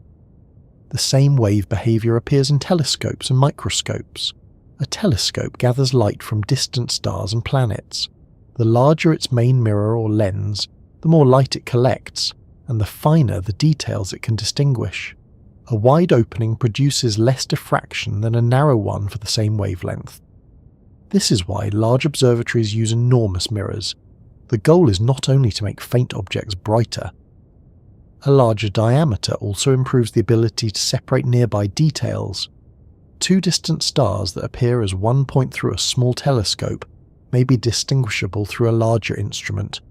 A microscope faces a similar limit at the other end of the scale. It cannot reveal details much smaller than the wavelength of the light being used. Visible light is short enough to show cells and many structures inside them, but it cannot clearly reveal atoms. The wave is simply too large compared with the detail. Scientists use shorter wavelength radiation when they need finer resolution. Ultraviolet light can reveal smaller features than visible light. Electron microscopes use particles that also display wave behavior and can have extremely short effective wavelengths. This allows them to form images of structures far smaller than ordinary optical microscopes can resolve. The ability to see fine detail therefore depends on light having short wavelengths. The same property that keeps light from bending far around a doorway allows it to produce sharp images. Short wavelengths create narrow diffraction effects and respond to very small features. Different colours of visible light have slightly different wavelengths. Red light has a longer wavelength than blue or violet light.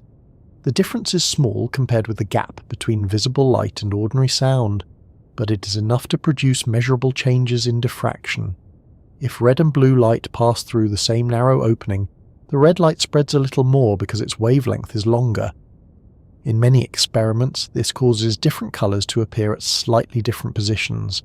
The effect can also be seen when light interacts with very fine repeating structures. A compact disc contains closely spaced tracks. White light reflected from them is redirected differently depending on its wavelength. The colours separate, producing the familiar shifting bands seen when the disc is tilted. The disc is not covered in coloured paint. Its microscopic structure sorts the incoming light by wave behaviour.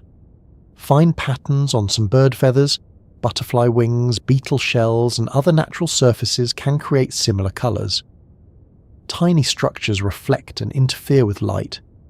Different wavelengths reinforce in different directions, producing colours that change with viewing angle. These effects show that light does not always travel as simple straight rays. The straight ray model is an excellent approximation when objects and openings are much larger than the wavelength. Once structures become very small, the wave behaviour becomes obvious. A narrow slit is one of the clearest demonstrations. Shine light through a slit that is not much wider than the wavelength and it spreads on the other side. Instead of forming a perfect copy of the slit, it creates a broader pattern with brighter and darker regions. The brighter regions form where different parts of the spreading wave reinforce one another. The darker regions form where they reduce one another. This is interference, the same general process that can make sound stronger in one part of a room and weaker in another. Using two narrow slits creates an even more detailed pattern. Light from each opening spreads and overlaps. The result contains alternating bright and dark bands. This behavior played an important role in showing that light has wave properties. The experiment is striking because a simple particle travelling along one fixed straight path would not naturally produce the same pattern. Light reaches the screen in a distribution shaped by diffraction and interference. Modern physics adds further complications because light also behaves in ways associated with particles. It arrives in individual packets called photons, yet even when photons are detected one at a time, the overall pattern can build into the same bands expected from wave interference. For our purpose, the important point is simpler. Light can spread around edges, but visible light needs very small openings and obstacles before that spreading becomes obvious. A doorway is far too wide. A wall is far too large. The diffraction occurs within a very narrow region near the edge, leaving a clear shadow behind the rest of the obstacle. Shadows provide an everyday record of how little visible light spreads. Stand outside on a sunny day and your body blocks part of the sunlight. The region behind you becomes darker because direct rays from the sun cannot reach it. The edge of the shadow is not perfectly sharp. The sun has a visible size in the sky rather than being a single point. Light from one part of the sun may reach a place that light from another part cannot. This creates a partly shaded border. The atmosphere also scatters sunlight. Some blue light arrives from many directions across the sky, which is why shadows outdoors are not completely black. Reflections from the ground and nearby objects add more light. Diffraction contributes a very small effect at the edges, but it is not the main reason ordinary shadows look soft. Use a small distant light source, and the shadow can become sharper. Bring a broad lamp close to an object, and the edge becomes more blurred, because different parts of the lamp shine around different sides of the object. Again, this is mostly a result of the source size, not light curving strongly around the obstacle. Sound shadows are usually less definite because common sound wavelengths are much longer. A person can move behind a tree and still hear a speaker. The tree blocks some high frequencies, but low frequencies bend around the trunk. Move behind a thick building and the sound becomes more muffled, yet part of it still reaches the hidden region. Visible light creates a far stronger shadow behind the same building. The wavelengths are so short that very little direct light diffracts far enough to reveal the hidden side. What illumination remains usually comes from the sky and from reflections off other surfaces. The extremely short wavelength of light also explains why small scratches, dust particles, and surface textures matter. A surface that looks smooth to your hand may be rough on the scale of light. Tiny variations change the direction in which light reflects. A polished mirror has a surface smooth enough to preserve the order of incoming light. Rays arriving from one direction leave in a predictable direction, producing a clear image. A painted wall has a rougher surface at the relevant scale. It scatters light in many directions, so you can see the wall from many positions but do not see a sharp reflection. Both surfaces may feel smooth, yet light distinguishes between them because its wavelength is so small. Sound with a wavelength of several meters would treat the same microscopic roughness as completely insignificant. It responds instead to larger shapes, such as walls, ceilings, and openings. This difference means a room can be acoustically rough while appearing visually smooth, or visually textured while remaining acoustically simple. A thin, patterned wallpaper changes how the wall looks, but has almost no effect on deep sound.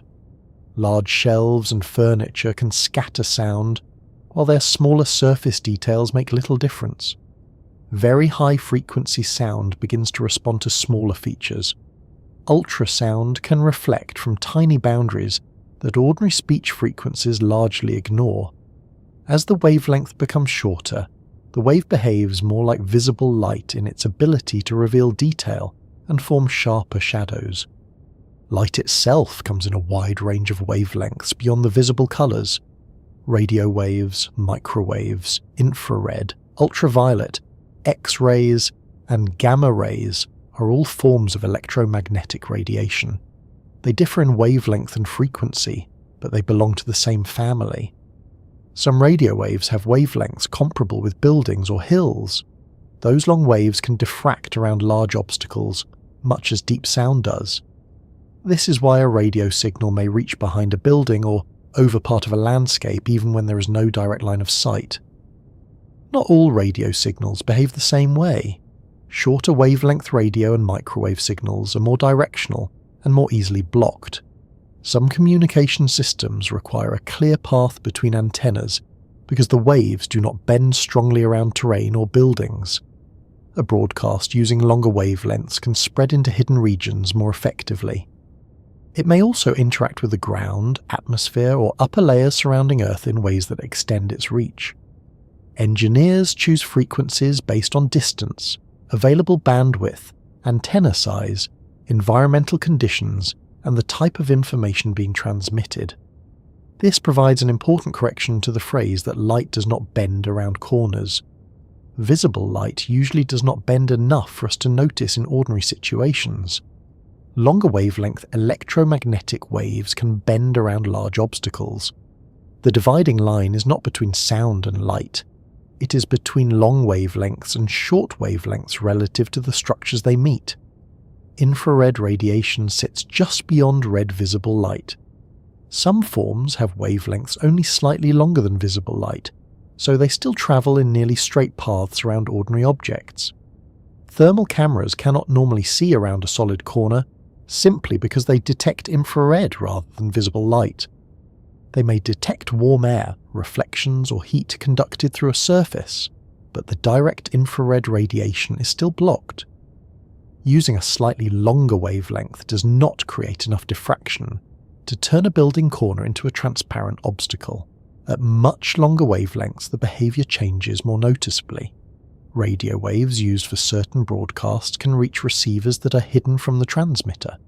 Even then, diffraction is only one part of the story.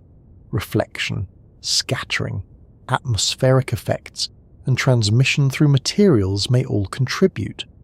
Materials that block visible light may allow other wavelengths to pass. Glass transmits much of the visible range, which is why windows work.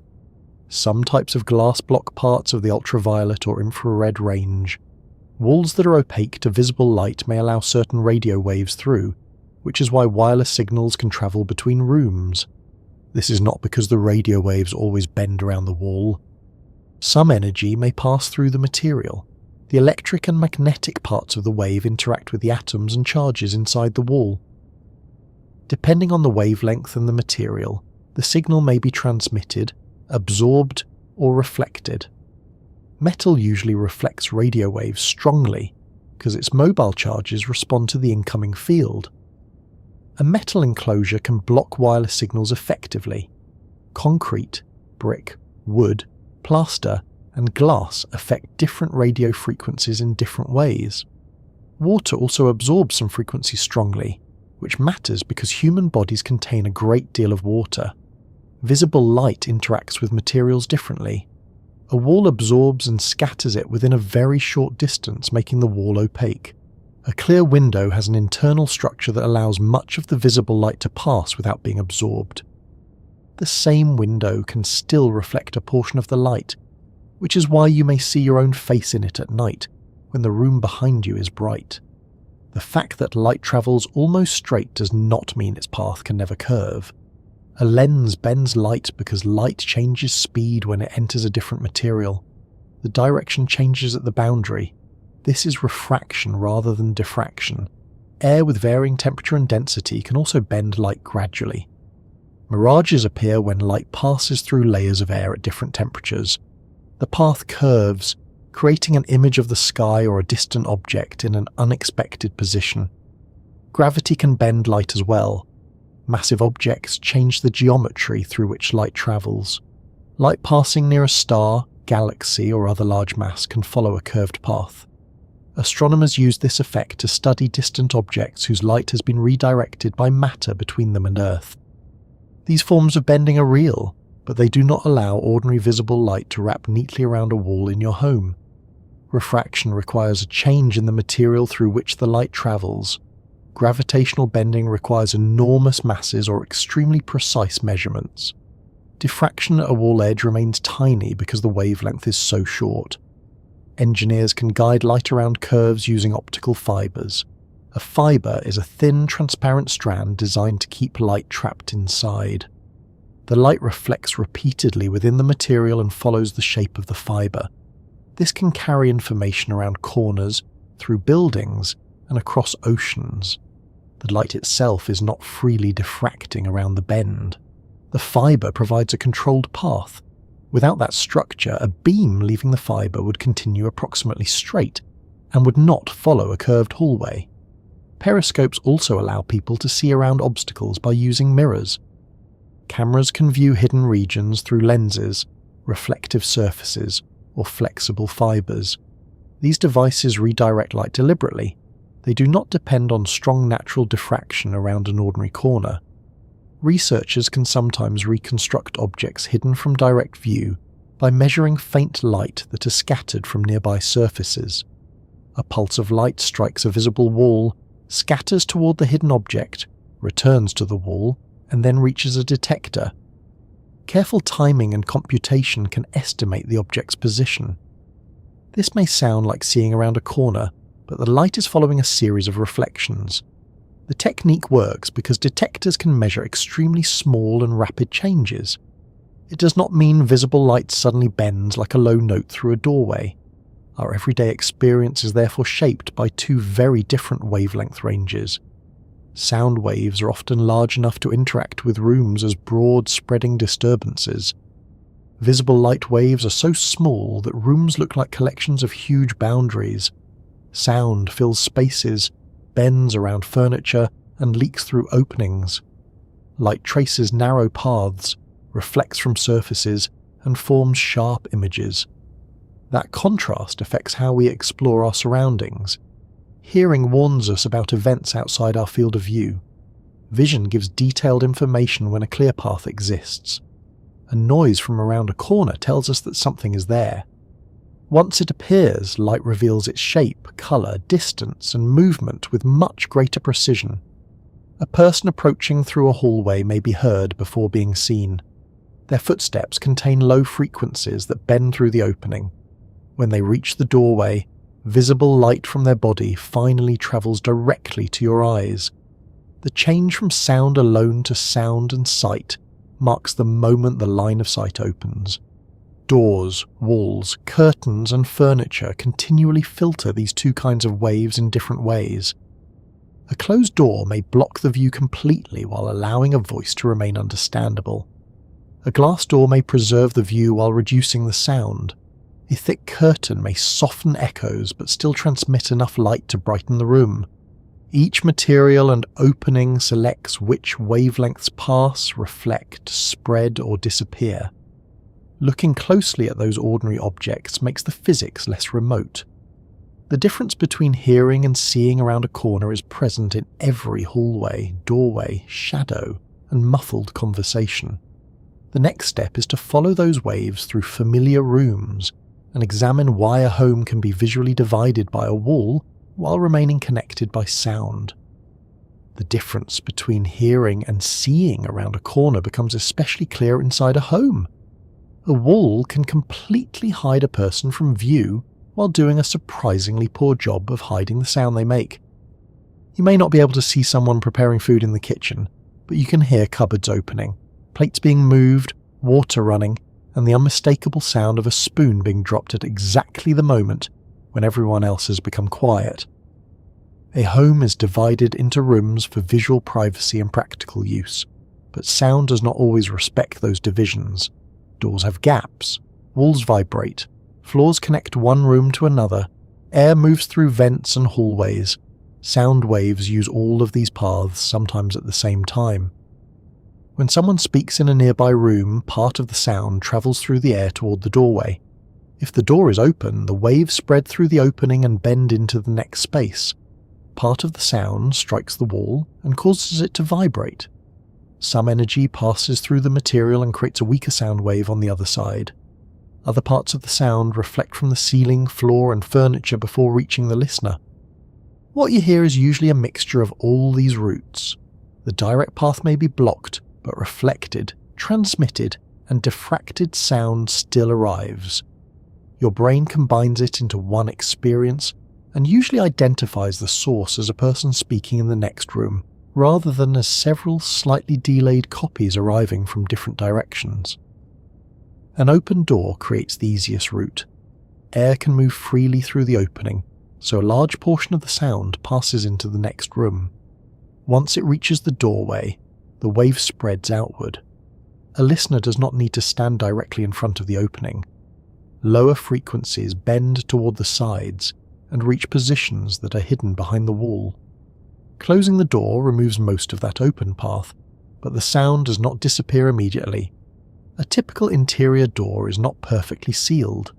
There may be a gap beneath it, small spaces around the frame, and thin sections that vibrate easily.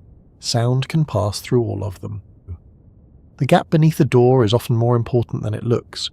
Even a narrow opening can carry a noticeable amount of sound. Long wavelengths pass through and spread into the room beyond. The gap may be small in height, but it can extend across most of the width of the door, giving sound a long opening through which to escape. This is why adding a seal around a door can improve sound isolation more than simply making the door slightly thicker. A heavy door with large gaps may perform worse than a lighter door fitted carefully into its frame. Sound is patient when it comes to finding openings, though it does not have to be especially clever when the builder has left a convenient route underneath. The door itself can also vibrate. Pressure changes on one side push the surface back and forth. The motion may be extremely small, but it is enough to disturb the air on the other side. A lightweight hollow door usually vibrates more easily than a heavy solid one, so it transmits more sound. Low frequencies are particularly difficult to stop because they can move large sections of the door together. Higher frequencies tend to involve smaller and more complicated vibrations, which are often reduced more effectively by the material. As a result, speech behind a closed door loses clarity before it loses its deeper components. A listener may hear that someone is talking without understanding the words. The vowels and lower parts of the voice remain, while many consonants are weakened. The conversation becomes a series of muffled sounds, pauses, and changes in tone. It may still reveal whether the person is calm, excited, or attempting to assemble furniture without reading the instructions. Walls behave in a similar way, although their construction makes a great difference. A solid brick wall has more mass than a thin sheet of plasterboard and usually blocks more sound. A wall made from separate layers with a space between them can perform well if the layers are not rigidly connected and the cavity contains absorbing material. The reason is that sound must transfer energy through several stages. It pushes the first surface, which vibrates. That vibration moves the structure or air inside the wall. The second surface then vibrates and produces sound in the next room. Each stage can reduce the energy if the wall is designed properly. Problems arise when solid connections carry vibration directly from one side to the other. Wooden or metal supports inside the wall can form paths for structure-borne sound. Pipes, electrical boxes and ventilation openings can do the same. Even a well-built wall may have weak points where sound passes more easily. Two rooms may therefore be separated by a thick wall, yet remain acoustically connected through the ceiling, floor, or shared structure. Sound travels around the wall rather than directly through it. This is called flanking transmission. The name sounds as though the sound wave has planned a military operation, but it simply means that the energy has found another connected route. Suppose a wall reaches from the floor to a suspended ceiling. but does not continue to the solid structure above. Sound can travel upward through one ceiling, cross the open space, and come down into the next room. The visible wall looks complete, yet the acoustic barrier ends above the tiles. Air ducts create another path. A voice enters a vent, reflects inside the metal passage, and emerges elsewhere. The person speaking may be several rooms away, but the duct links the spaces. Buildings use lined ducts, bends, and silencers to reduce this effect, especially in offices, hospitals, studios, and hotels. Pipes can carry vibration too. Water moving through plumbing produces pressure changes and mechanical motion. Taps, pumps, and valves can send vibrations into walls and floors. A noise that seems to come from one room may actually have travelled through a pipe from another part of the building. Heating systems are frequent contributors. Metal pipes expand as they warm and contract as they cool. They rub against supports or move inside walls, producing clicks and knocks. The sound then travels through the structure and appears in places far from the original movement. Floors connect rooms even more directly. A footstep is not only a sound in the air, it is an impact on the building. The floor bends slightly, and the vibration travels through boards, beams, and supports. It may reach the ceiling below and cause that surface to radiate sound into another room. Soft floor coverings help by reducing the sharp impact at the source. Carpet, underlay, and rubber layers spread the force over a longer time and absorb some of the energy. They are especially effective against higher frequency footstep noise. Heavy low-frequency impacts remain more difficult because they move larger parts of the structure. A chair dragged across a hard floor sends both airborne and structure-borne sound through the building. The scraping sound travels through the air while the force enters the floor. Someone below may hear a mixture of both. Adding soft pads beneath the chair legs reduces the direct mechanical contact and can make a surprisingly large difference. Furniture changes the acoustics inside a room as well. A bare room with hard walls, an uncovered floor, and an empty ceiling reflects sound strongly. A clap produces a clear echo or a short metallic ring. Speech becomes less distinct because reflected copies overlap with the direct sound. Add curtains, rugs, sofas, books, and other soft or irregular objects, and the reflections weaken. Some energy is absorbed, some is scattered in different directions. The room begins to sound calmer and less empty. Absorption is not equal at every frequency. Thin curtains may reduce high frequencies while doing very little to deep bass. A thick sofa absorbs a broader range. Large bookshelves scatter middle and high frequencies because their uneven surfaces break up the reflections. Low-frequency sound requires thicker materials or specially designed spaces to be absorbed effectively. This is because the pressure pattern changes over a much larger distance. A thin layer does not interact with enough of the wave to remove much energy. Corners often collect bass. When a low-frequency wave reaches a wall, it reflects. Near the meeting point of 2 or 3 surfaces, several reflections overlap. Certain frequencies become stronger there. A listener standing in a corner may hear much more bass than someone near the middle of the room. This can make household sounds seem mysterious. A washing machine may produce a low vibration that is barely noticeable beside it, but strong in a distant corner. The room and structure select particular frequencies and reinforce them in certain locations. Moving a few steps may reduce the sound. The source has not changed. The waves are combining differently at the new position. One location receives pressure changes that reinforce each other, while another receives changes that partly cancel. This uneven distribution is common with music systems. Place a speaker near a wall and the reflected bass changes the overall sound. Put it in a corner and the effect becomes stronger. A position that makes the music powerful in one chair may make it weak in another. Doors alter these patterns when they open or close. An open doorway connects 2 rooms acoustically. Low-frequency energy can spread into the next space, changing the resonances of both rooms. Closing the door separates them more strongly and creates different reflection patterns. The result may be more noticeable than a simple change in volume. A bass note can become stronger, weaker, or less even. Anyone adjusting speakers in a room may discover that the door position matters almost as much as the location of the furniture.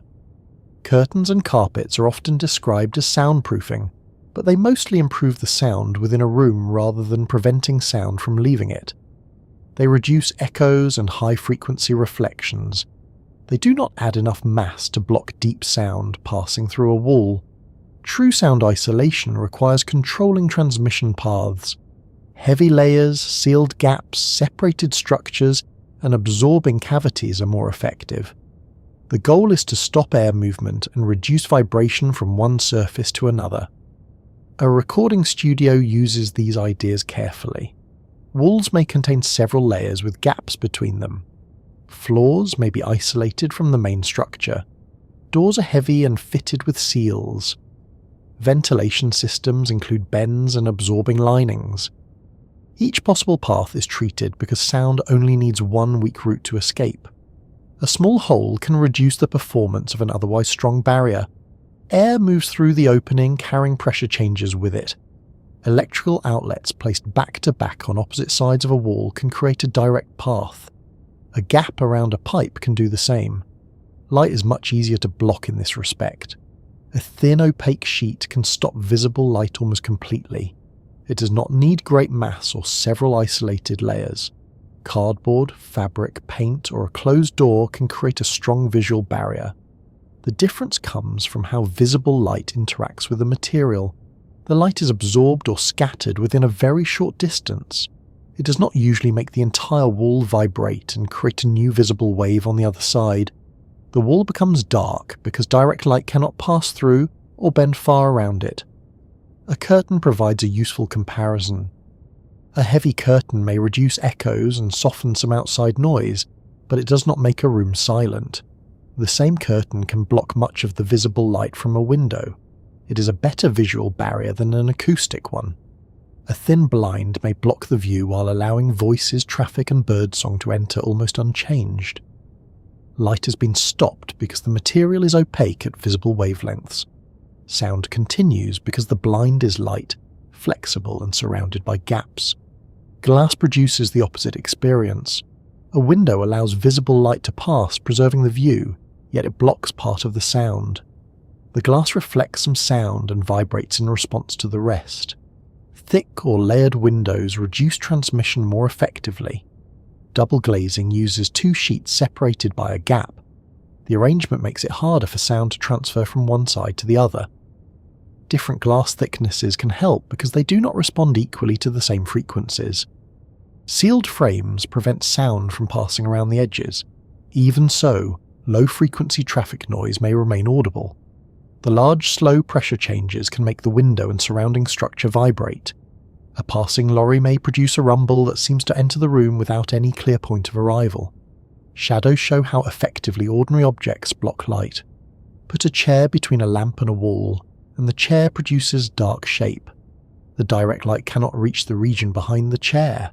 Only reflected and scattered light softens the darkness. The edges of the shadow may be sharp or blurred depending on the size and position of the lamp. A small light source produces a sharper edge. A large nearby source produces a wider transition because different parts of it are visible around different sides of the chair. This is not strong bending of the light wave. It is mostly a matter of geometry. One part of the lamp is blocked while another part remains visible.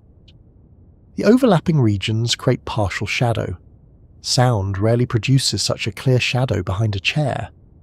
Most audible wavelengths are large enough to bend around it.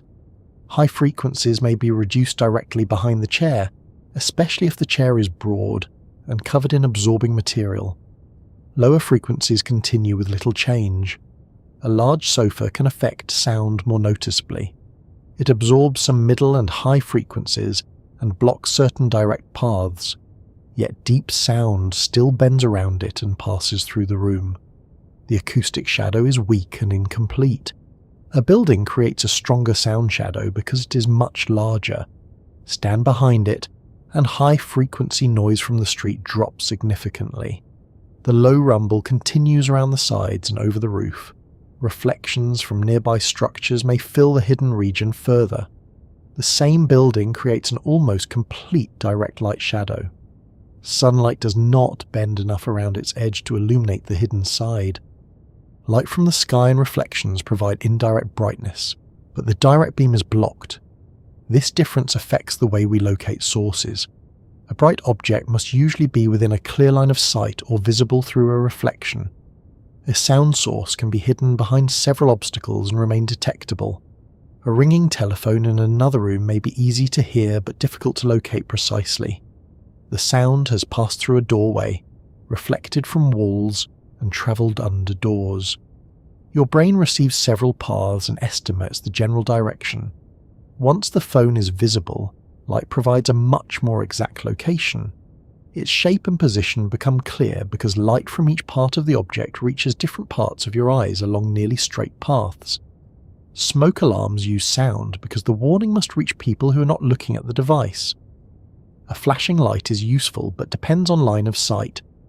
Sound can spread through rooms and around corners, providing a broader warning. Public address systems rely on the same advantage. Loudspeakers are placed throughout buildings because walls still reduce sound, but each speaker can cover an area beyond its direct visual field. Lower components spread widely, while higher frequencies carry speech detail where the path is clearer. Designers must balance those frequencies. Too much low-frequency sound makes announcements boomy and difficult to locate. Too little makes them weak behind obstacles. Sufficient higher frequency energy is needed for consonance and clarity.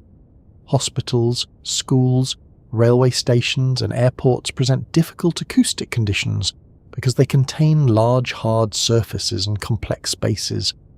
Announcements reflect repeatedly. Words overlap. A message may be loud but still impossible to understand. Improving clarity does not always mean increasing volume. More loudness can strengthen the reflections along with the direct sound.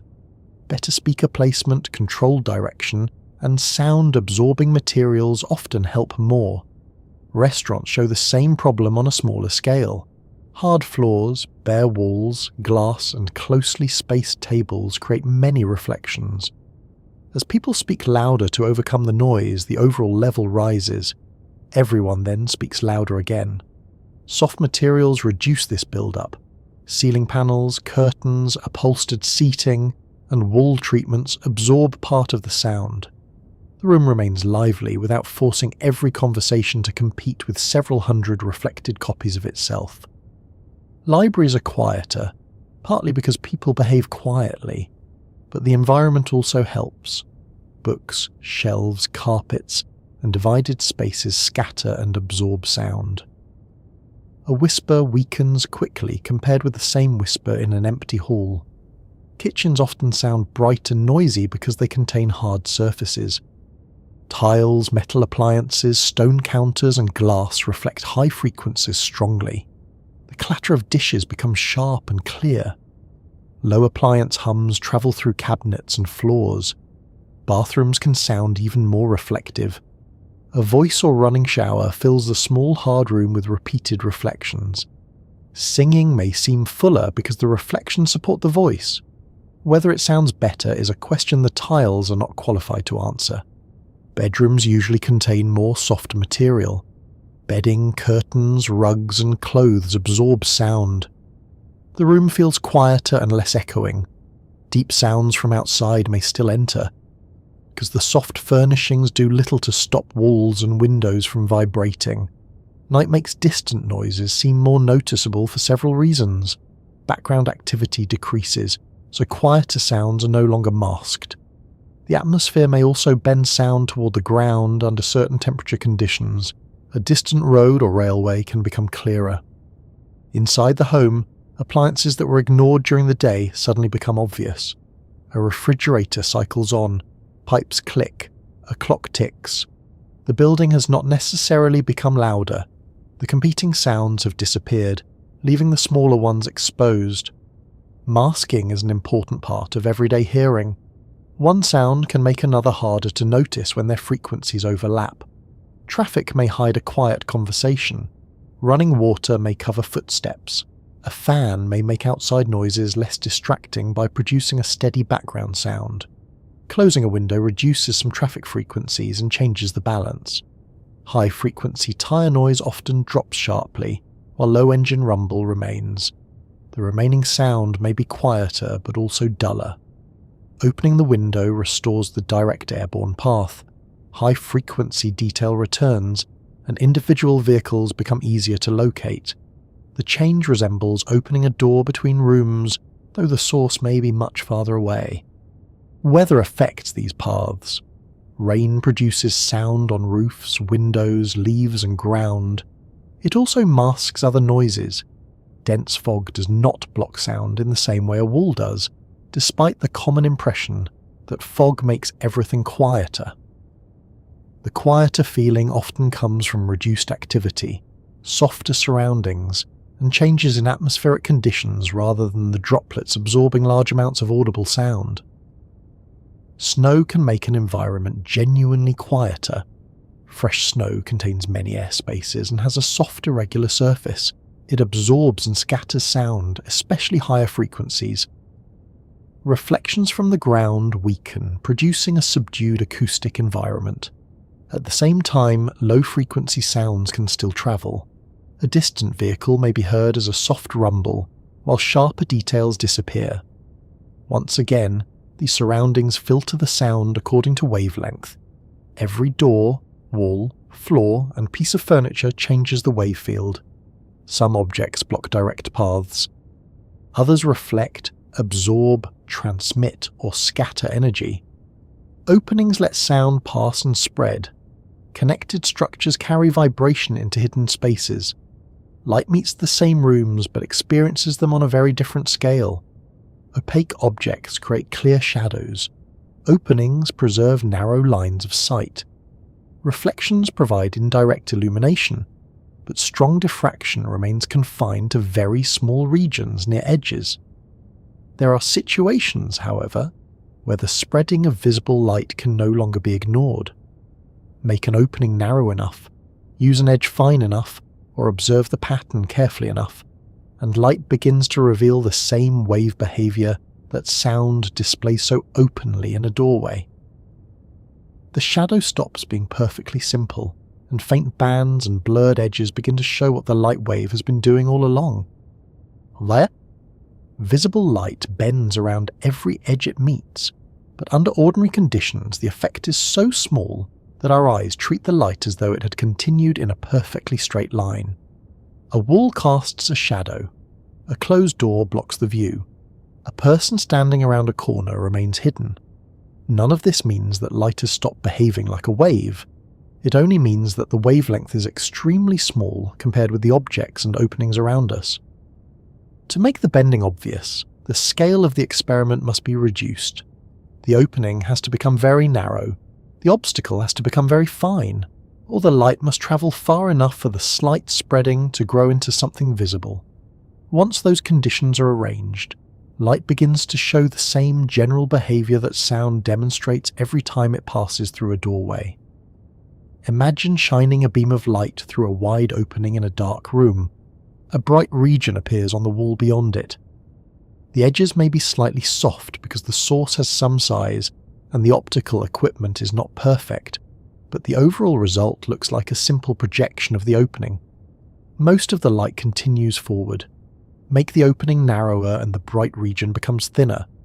For a while, this is exactly what you would expect. A smaller gap allows less light through, so a smaller mark appears on the wall. Continue narrowing the opening and something less obvious begins to happen. Instead of becoming thinner without limit, the patch of light starts to spread. Its edges grow wider. Faint bright and dark bands may appear beside the central region. The narrow opening is no longer producing a narrow image. It is causing the light wave to fan outward. This is diffraction made visible. Different parts of the wave passing through the opening spread into slightly different directions. Those spreading parts overlap on the wall. In some places they reinforce one another, making the light brighter. In others they reduce one another, producing darker regions. The pattern is not caused by damage to the light, dust in the air or a badly made opening. It is the natural result of a wave passing through a restricted space. The narrower the opening becomes relative to the wavelength, the more widely the light spreads. A similar pattern forms when light passes an edge.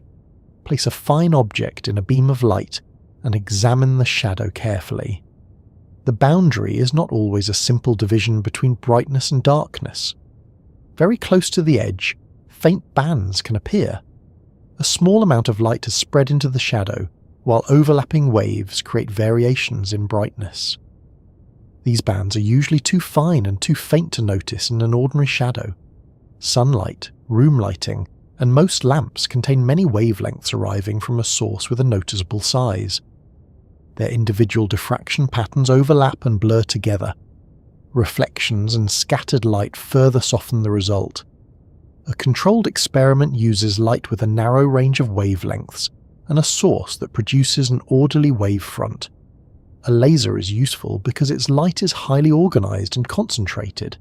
Shine it past a fine edge or through a narrow slit, and the diffraction pattern becomes much easier to see. The laser may produce a bright central band with weaker bands on either side. The light has reached areas that would be dark if every part of it travelled along one rigid straight path. At the same time, some locations within the expected bright region become darker because the waves arriving there reduce one another. This combination of spreading and interference reveals that light does not move like a stream of tiny pellets, following completely independent paths. Its wave properties shape where the energy is likely to arrive. That description becomes more interesting when light is sent through two narrow openings placed close together. Each opening produces a spreading wave. The two waves overlap on a screen. Where their repeating patterns arrive together in step, they strengthen each other. Where one arrives in a stage opposite to the other, they reduce each other. The screen shows a sequence of bright and dark bands rather than two simple bright marks. The result is known as a double opening interference pattern, though the name matters less than what it shows. Light passing through separate paths can combine in a way that depends on the relationship between the waves. Brightness is redistributed across the screen. The light has not simply chosen one opening, travelled straight ahead, and landed behind it. The final pattern contains information from both openings and from the spreading that occurred at each one. This experiment became central to the scientific understanding of light because it showed behaviour strongly associated with waves. Yet modern physics reveals an additional complication. Light is detected in individual packets called photons. A sensitive detector can record them arriving one by one. When the experiment is performed with very weak light, individual points appear on the screen. At first they seem scattered. As more photons arrive, the familiar pattern of bright and dark bands gradually builds. Each detection happens at one location, but the overall distribution follows the wave pattern. Regions where the waves reinforce receive many detections. Regions where they reduce one another receive very few. This is one of the reasons light refuses to fit neatly into ordinary categories. It can behave in ways associated with particles and in ways associated with waves. The language used to describe everyday objects is not always sufficient for processes occurring at such small scales. For the question of bending around corners, however, the main lesson remains clear. Visible light diffracts, but the amount of spreading is controlled by wavelength. Since visible wavelengths are extremely short, the openings required to produce obvious diffraction must also be extremely small. A normal doorway contains an enormous number of visible light wavelengths across its width. Light passing through it spreads by only a tiny angle.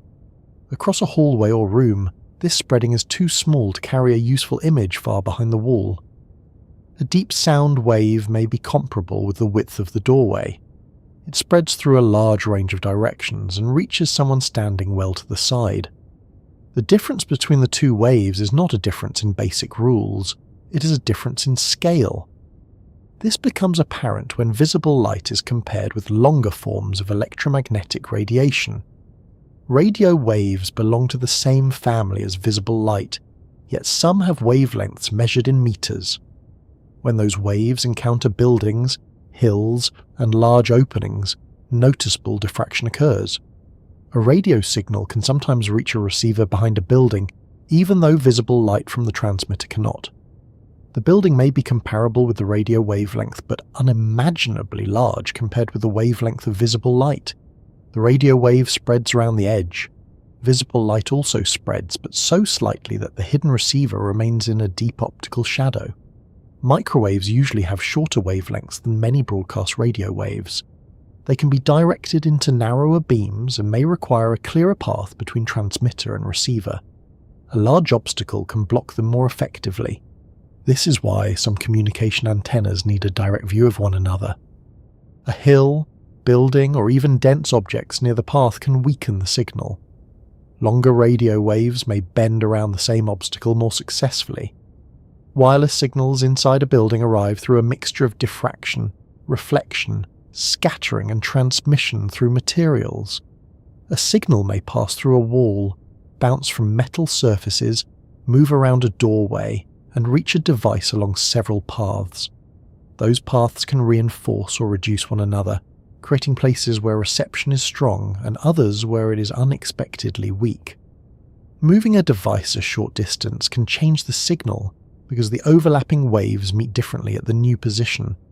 Visible light would produce similar interference if it remained organized after following several paths, but ordinary surfaces scatter it strongly.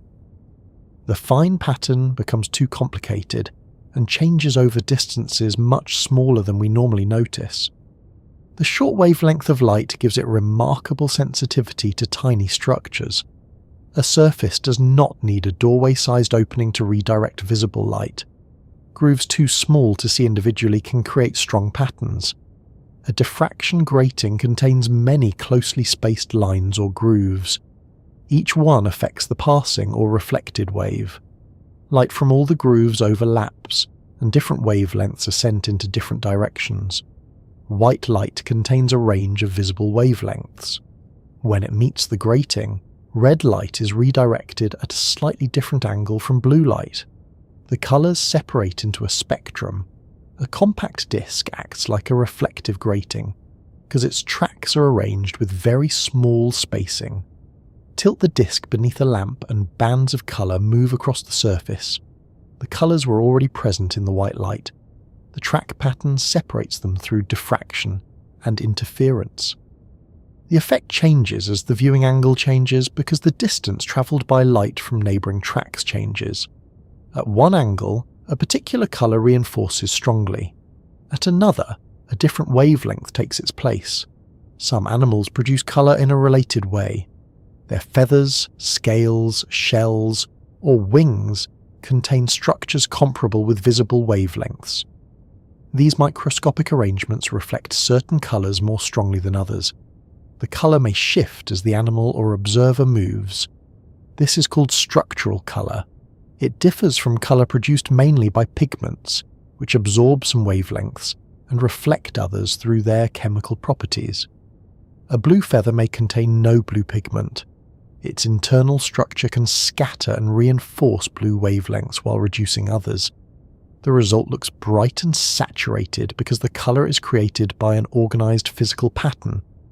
Soap bubbles also display changing colours, though thin film interference is the main process. Light reflects from the front and back surfaces of the thin film. The reflected waves travel slightly different distances and combine. Some wavelengths reinforce while others are reduced. As the film thickness changes, the visible colours move. The bubble becomes a shifting map of tiny variations in thickness, followed eventually by a very brief demonstration of surface failure. Oil films on water produce related colours. Again, the effect depends on light behaving as a wave. The thickness of the layer changes how reflected waves combine. Diffraction can also be noticed when looking at a bright light through fine fabric, eyelashes, misted glass, or a small scratched surface. Star-shaped streaks and coloured patterns may appear around the source. These effects are produced by the small structures crossing the light path. Threads, scratches, droplets, or narrow gaps redirect parts of the wave. The exact pattern depends on the shape and arrangement of the obstruction. Looking through a narrow gap between nearly closed fingers can create faint bands around a bright source. The opening has become small enough for diffraction to become noticeable. Care is needed with very bright lights, especially the sun, because an experiment is not improved by damaging the eyes involved. The spreading of light affects more than demonstrations and colourful reflections. It creates a basic limit for every optical instrument. A lens can be manufactured with extraordinary precision, but it cannot make diffraction disappear. When light from a distant point passes through a circular opening, it does not focus into a perfect mathematical point. It forms a small bright region surrounded by faint rings. If two distant points are too close together, their patterns overlap. The instrument can no longer distinguish them clearly. They appear as one blurred object. A larger opening produces a smaller diffraction pattern, improving resolution. A shorter wavelength also produces a smaller pattern. This is why large telescope mirrors reveal finer detail, and why observing with shorter wavelengths can improve resolution. The atmosphere places additional limits on ground-based telescopes. Moving air bends light unpredictably, making stars twinkle and images blur. Large observatories use systems that adjust mirrors rapidly to compensate for atmospheric distortion. Even after those corrections, diffraction remains. It is not a defect in the telescope. It is part of the nature of light. The human eye has the same limitation. Light enters through the pupil and forms a diffraction pattern on the retina. Under normal conditions, other imperfections in the eye may matter more, but diffraction becomes important when the pupil is very small. A tiny pupil can reduce blur caused by imperfect focusing. It blocks many rays that would otherwise arrive at the wrong location. This is why looking through a small hole can make an out-of-focus scene appear clearer. As the hole becomes extremely narrow, diffraction spreads the light and removes fine detail. There is an ideal range where the opening reduces one kind of blur without introducing too much of another. Cameras face the same compromise. Closing the lens, opening can increase the range of distances that appear focused and reduce some optical errors. Closing it too far softens the image through diffraction. Photographs taken with a tiny opening may look evenly focused but lack crisp detail. The wave has spread after passing the edges of the opening. Every point in the scene forms a slightly wider patch on the sensor. Diffraction also determines how small a spot a laser can be focused into. No ordinary lens can concentrate the beam into an infinitely narrow point. The wavelength and the size of the focusing system set a minimum scale. This matters in manufacturing, data storage, microscopy, medicine, and communication. A laser used to cut or measure fine structures must be focused tightly. Shorter wavelengths allow smaller spots and finer detail.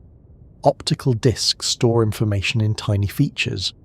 A reading laser reflects from those features, and the returning light changes depending on the pattern. The size of the features is limited by the wavelength and the optical system. Using a shorter wavelength allows more information to fit into the same area. This is one reason later disc technologies used light with shorter wavelengths than earlier ones. The smaller focus spot could distinguish smaller recorded features. Microscopes also confront the diffraction limit. Visible light cannot resolve structures that are too close together because their diffraction patterns overlap. For many years, this seemed like a firm boundary for optical imaging. Scientists have developed specialized methods that work around parts of this limit. Some control fluorescent molecules so only a small selection emits light at a given moment. Others shape the illumination or use careful computation to reconstruct finer detail. These techniques do not make diffraction untrue. They use additional information and controlled processes to separate features that an ordinary image would blur together. Similar approaches are used to examine objects hidden around corners. Visible light does not diffract far enough around a wall to provide a direct view, but it can scatter from visible surfaces. Imagine sending a very short pulse of light toward a wall near a hidden doorway. The light strikes the wall and scatters in many directions. A small portion reaches an object beyond the corner. Some of that light reflects back to the wall and then travels to a sensitive detector. The returning signal is extremely weak and arrives after a tiny delay. By measuring those delays at many positions, a computer can estimate the location and shape of the hidden object. The process is more like using a wall as a rough mirror than watching light curl smoothly around the corner. The information has taken several indirect paths. Careful timing allows the paths to be reconstructed. Ordinary eyes cannot perform this calculation. The reflected light is too faint, the timing differences are too small, and the scattering mixes the information.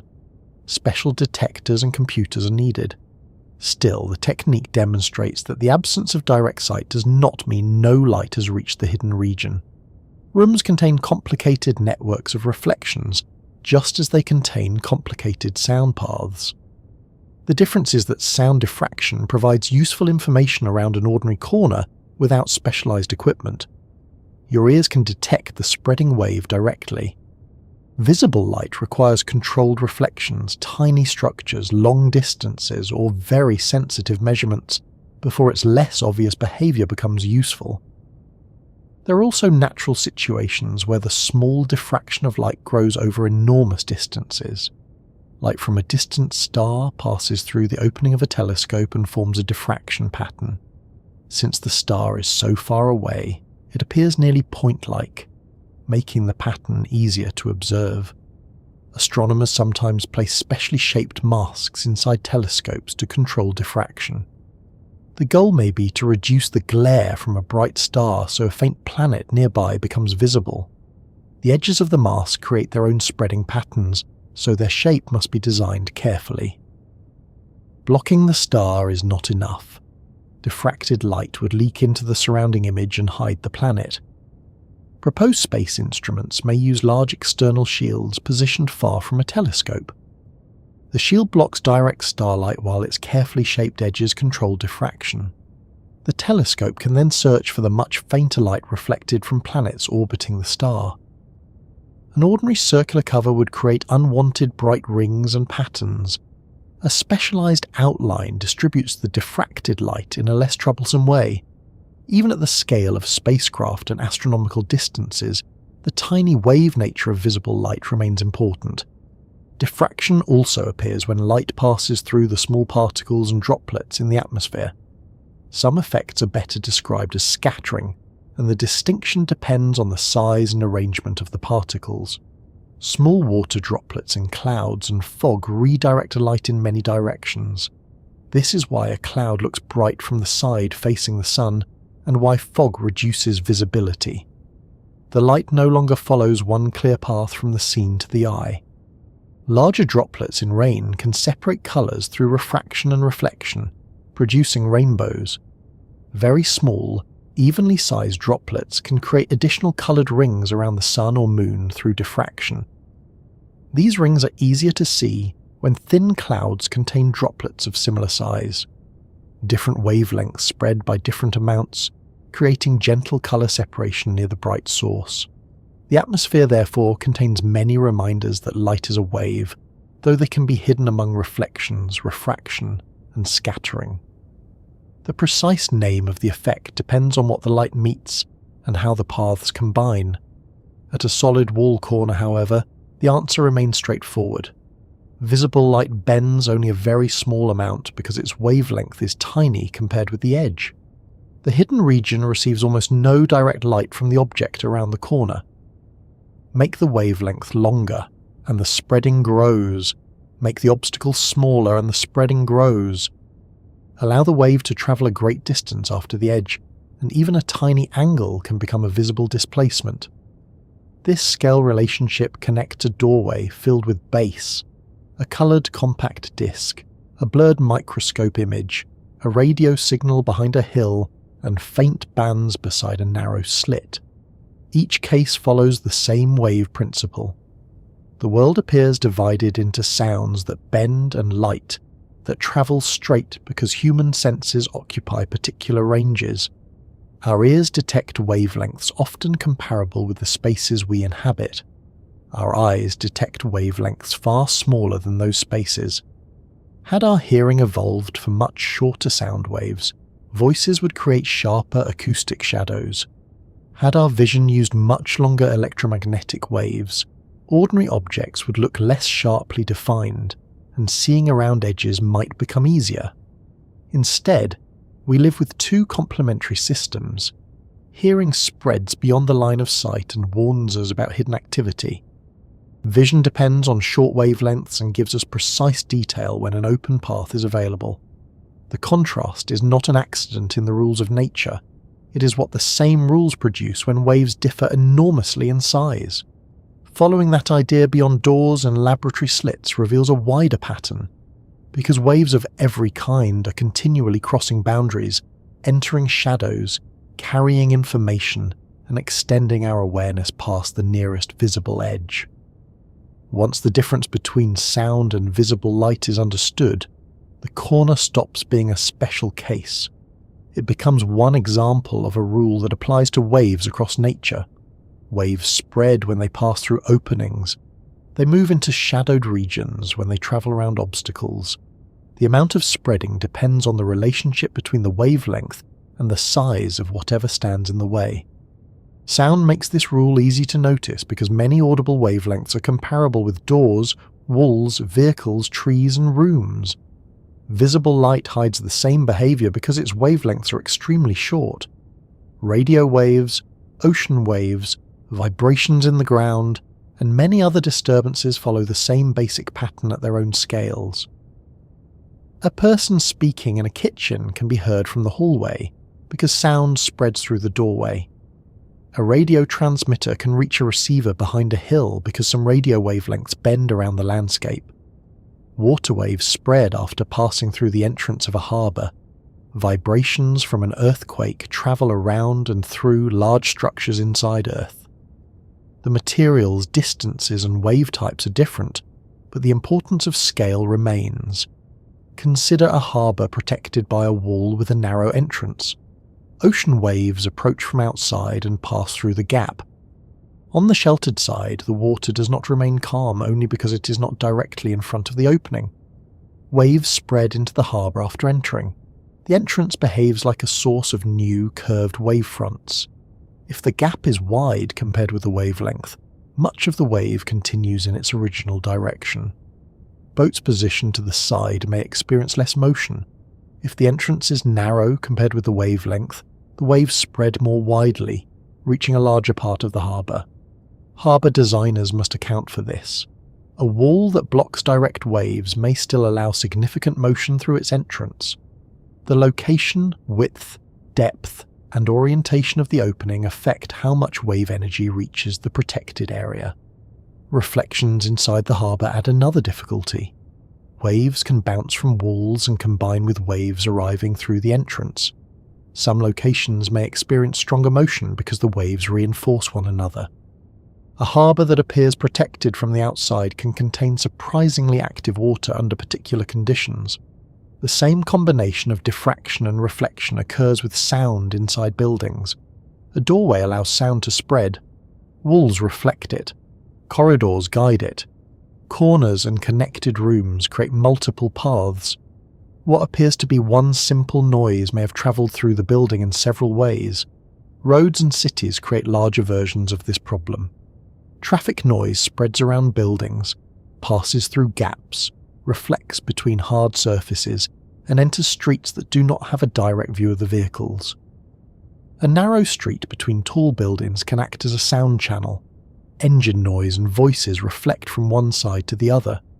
A person several corners away may still hear activity clearly because the sound has been redirected repeatedly. Low frequencies are especially persistent. They bend around buildings and travel through structures. High frequencies are more easily blocked, so the distant sound loses clarity. A busy road behind several buildings may be heard mainly as a broad low rumble. Urban planners use barriers, earth banks, vegetation, building placement, and absorbing materials to reduce unwanted sound. None of these methods works equally well at every frequency. A thin barrier may reduce high-frequency noise but do little against long bass wavelengths. A taller barrier forces the sound to travel farther around the edge, This lowers the level in the protected region. Extending the barrier reduces sound travelling around the ends. Adding absorbing material prevents strong reflections. Even a well-designed barrier cannot create the kind of sharp darkness that an opaque wall creates for visible light. Sound waves are too large and too good at finding alternate paths. The best result is usually a quieter region, rather than complete silence.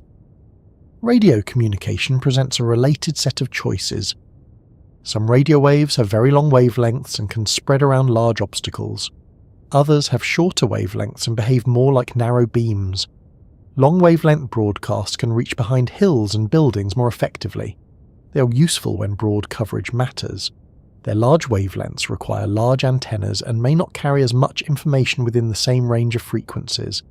Shorter radio and microwave signals can carry large amounts of data and can be directed efficiently.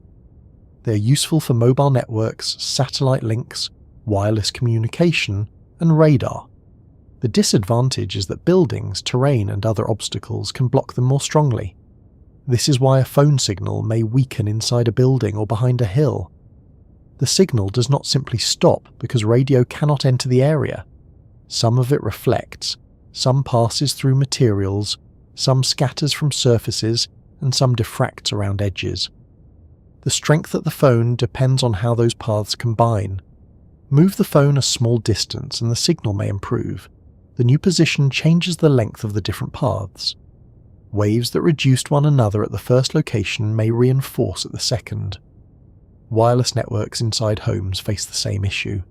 A router sends signals that travel through doors and some walls, reflect from metal objects, and bend around furniture. Thick masonry, reinforced concrete, mirrors, water tanks, and large appliances can weaken the signal.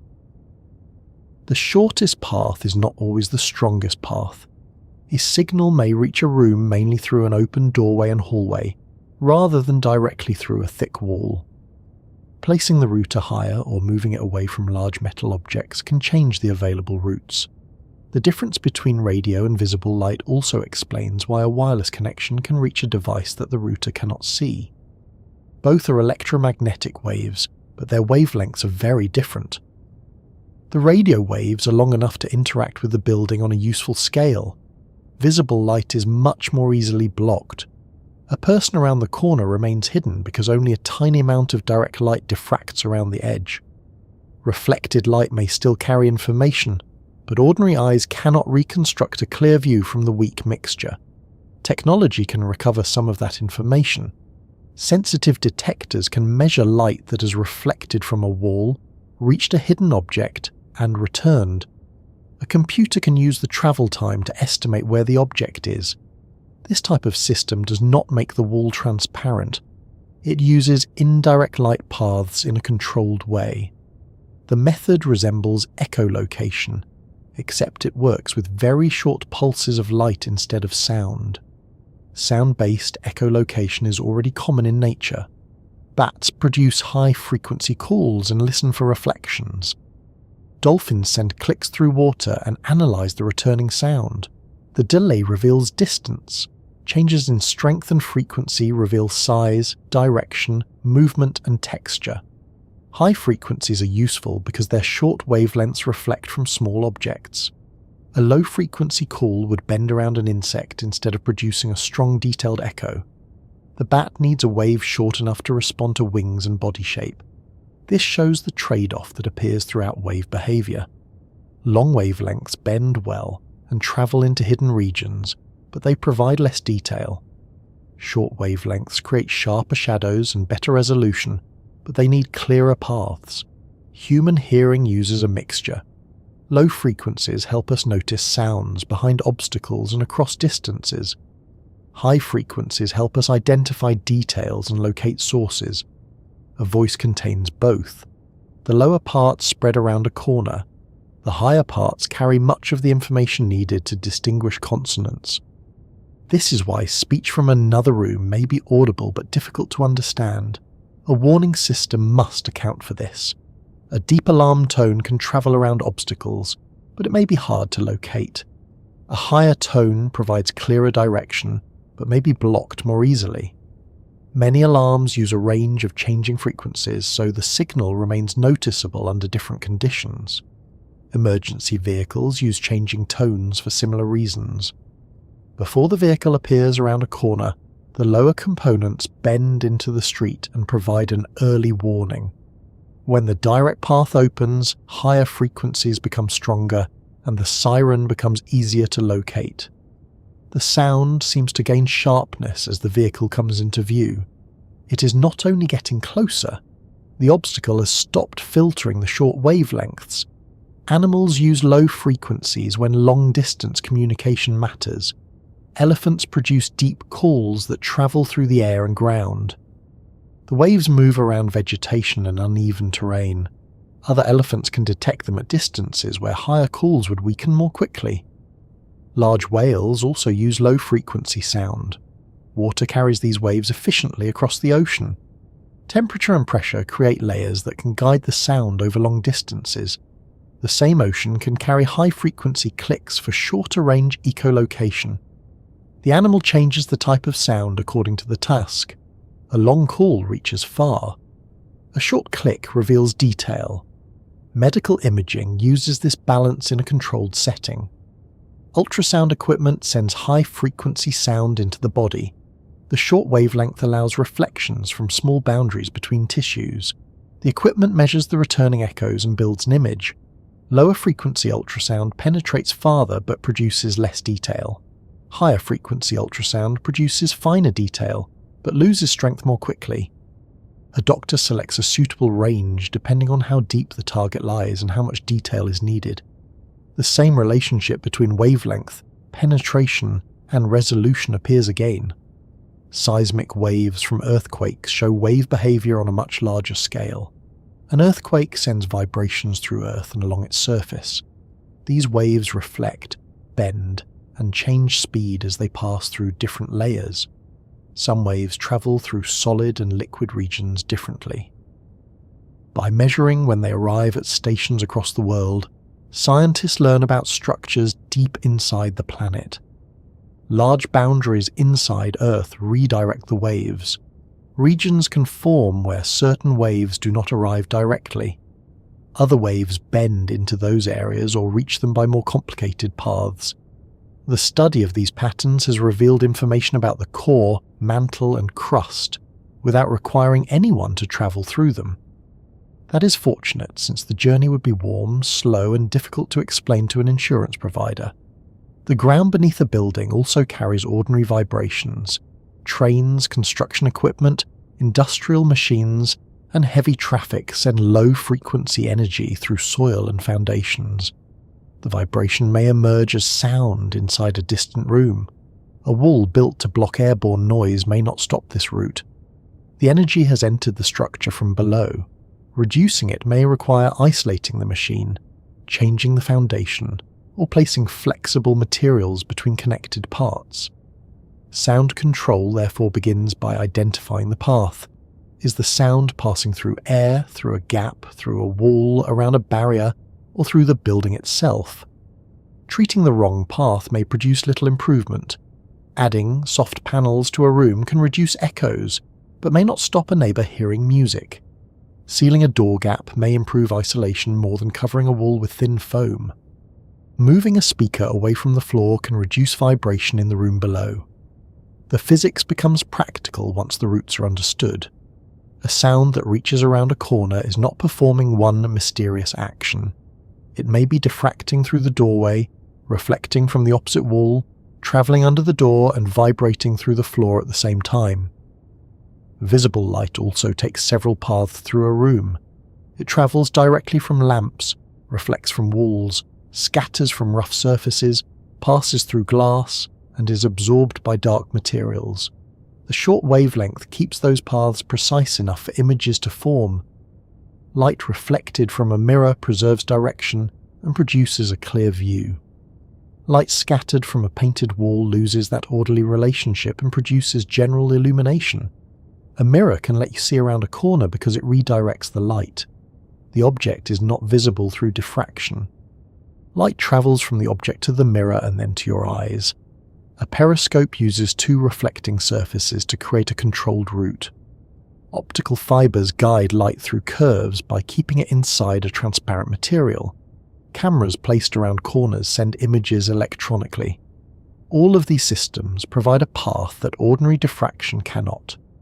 They remind us that seeing around a corner is possible when light is redirected. Even though free visible light does not spread widely enough by itself, sound often needs no such device.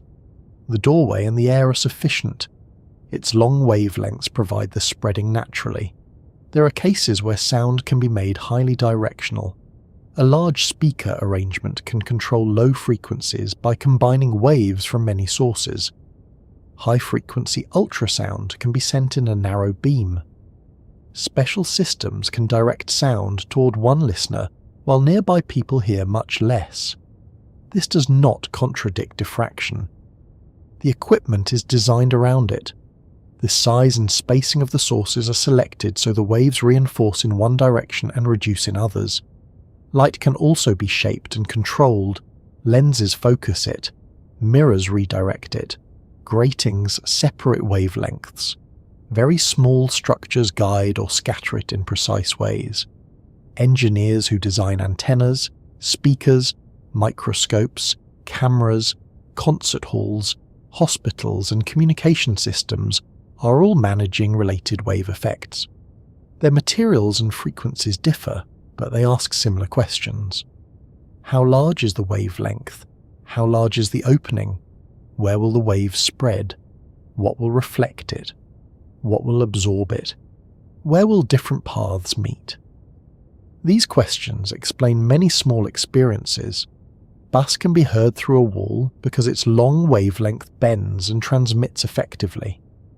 A whispered consonant disappears behind a door because its short wavelength is blocked and absorbed. A shadow has a clear edge because visible light spreads only slightly. A radio works in another room because its waves pass through materials and follow several paths. They also explain why covering a light source is easier than silencing a loudspeaker. A small opaque object can block the visible light. Stopping sound requires mass, seals, separation, absorption, and control of structural vibration. A lamp hidden behind a book becomes invisible. A small speaker hidden behind the same book remains easy to hear. The light wavelengths are tiny compared with the book, so a strong shadow forms. The sound wavelengths move around it. Use a much larger obstacle, and the sound weakens. Place the speaker behind a thick building, and the high frequencies are greatly reduced. The low frequencies still spread around the sides and over the roof, but they lose energy with distance. No obstacle is simply large or small. Its importance depends on the wave meeting it. A chair is large compared with visible light, moderate compared with high-frequency sound, and small compared with a very deep bass wave. This is the main idea that connects the entire subject. Waves respond to scale. That rule can change how a familiar room is understood. The doorway is not only an opening people walk through, it is an acoustic source when sound reaches it. The wall is not only a visual barrier, it is a surface that reflects sound and may vibrate. The shadow is not proof that light lacks wave behavior. It shows that the wavelength is very small compared with the obstacle. The sounds heard before sleep often demonstrate these effects. A car approaches from beyond the end of the street. Its low engine noise bends around buildings. The higher sounds appear when it enters a clear path. Footsteps travel along a corridor and spread through an open door. A voice from another room loses its sharp details but keeps its general tone. Light from the same places behaves differently. The car remains unseen until it turns the corner. The person in the hallway appears only when the doorway provides a direct line of sight. A closed curtain blocks the street lamp while doing far less to stop the traffic. Hearing and vision therefore give different kinds of access to the surroundings. Hearing reaches beyond visible boundaries but provides less spatial detail. Vision provides precise images but usually needs a clear path. Together they give a more complete view of the environment. A hidden sound draws attention. Sight identifies the source once it becomes visible. Hearing continues to monitor places outside the field of view while the eyes focus elsewhere. The difference is useful for survival as well as convenience. An animal can hear a predator behind vegetation before seeing it. A person can hear a vehicle approaching an intersection before it appears. A parent can hear movement in another room. An alarm can warn people who are facing away from it. The short wavelength of visible light brings a different advantage. It allows eyes to resolve fine details, recognize faces, read text, judge edges, and move through crowded spaces. Strong diffraction would weaken those abilities. Being able to see clearly and hear around obstacles is therefore not an inconsistent result. It is a useful combination produced by two very different wavelength ranges. Light does bend around corners, but not enough for ordinary eyes and ordinary walls. Sound often bends enough because its waves are comparable with the objects around us. Radio waves may bend even when visible light does not. Ultrasound may behave more directionally than ordinary speech. Every case depends on the same comparison. The next time a voice reaches you from another room, the sound has not ignored the wall. Its pressure pattern has spread through an opening, moved around an edge, passed through materials, or followed the structure. When someone steps into view, light finally gains a direct route. Short waves reflect from their face, clothes, and surroundings, then travel to your eyes with enough directional order to form a clear image. One wave gave notice before the source appeared. The other supplied the detail once the path opened. That is why sound reaches around the corner, while visible light usually waits for a clear view. Both are following the same wave behavior. They simply meet the world at very different sizes. If this quiet exploration has made doors, shadows, music, and distant traffic seem a little more understandable, you can support Physics with William with a like and a subscription. It helps these calm science journeys reach other listeners who may enjoy learning how ordinary experiences connect to the wider rules of nature. For now, notice whatever sound is reaching you from outside your line of sight. It may be coming through a doorway, around a wall, along a pipe, or through the floor. Then notice the nearest shadow and the clear boundary created by the light. The sound and the shadow are giving different answers to the same question. What happens when a wave meets an obstacle? The answer depends on the size of the wave, the size of the obstacle, and the paths still available. Once those pieces are known, the corner is no longer hiding the physics. It is showing it.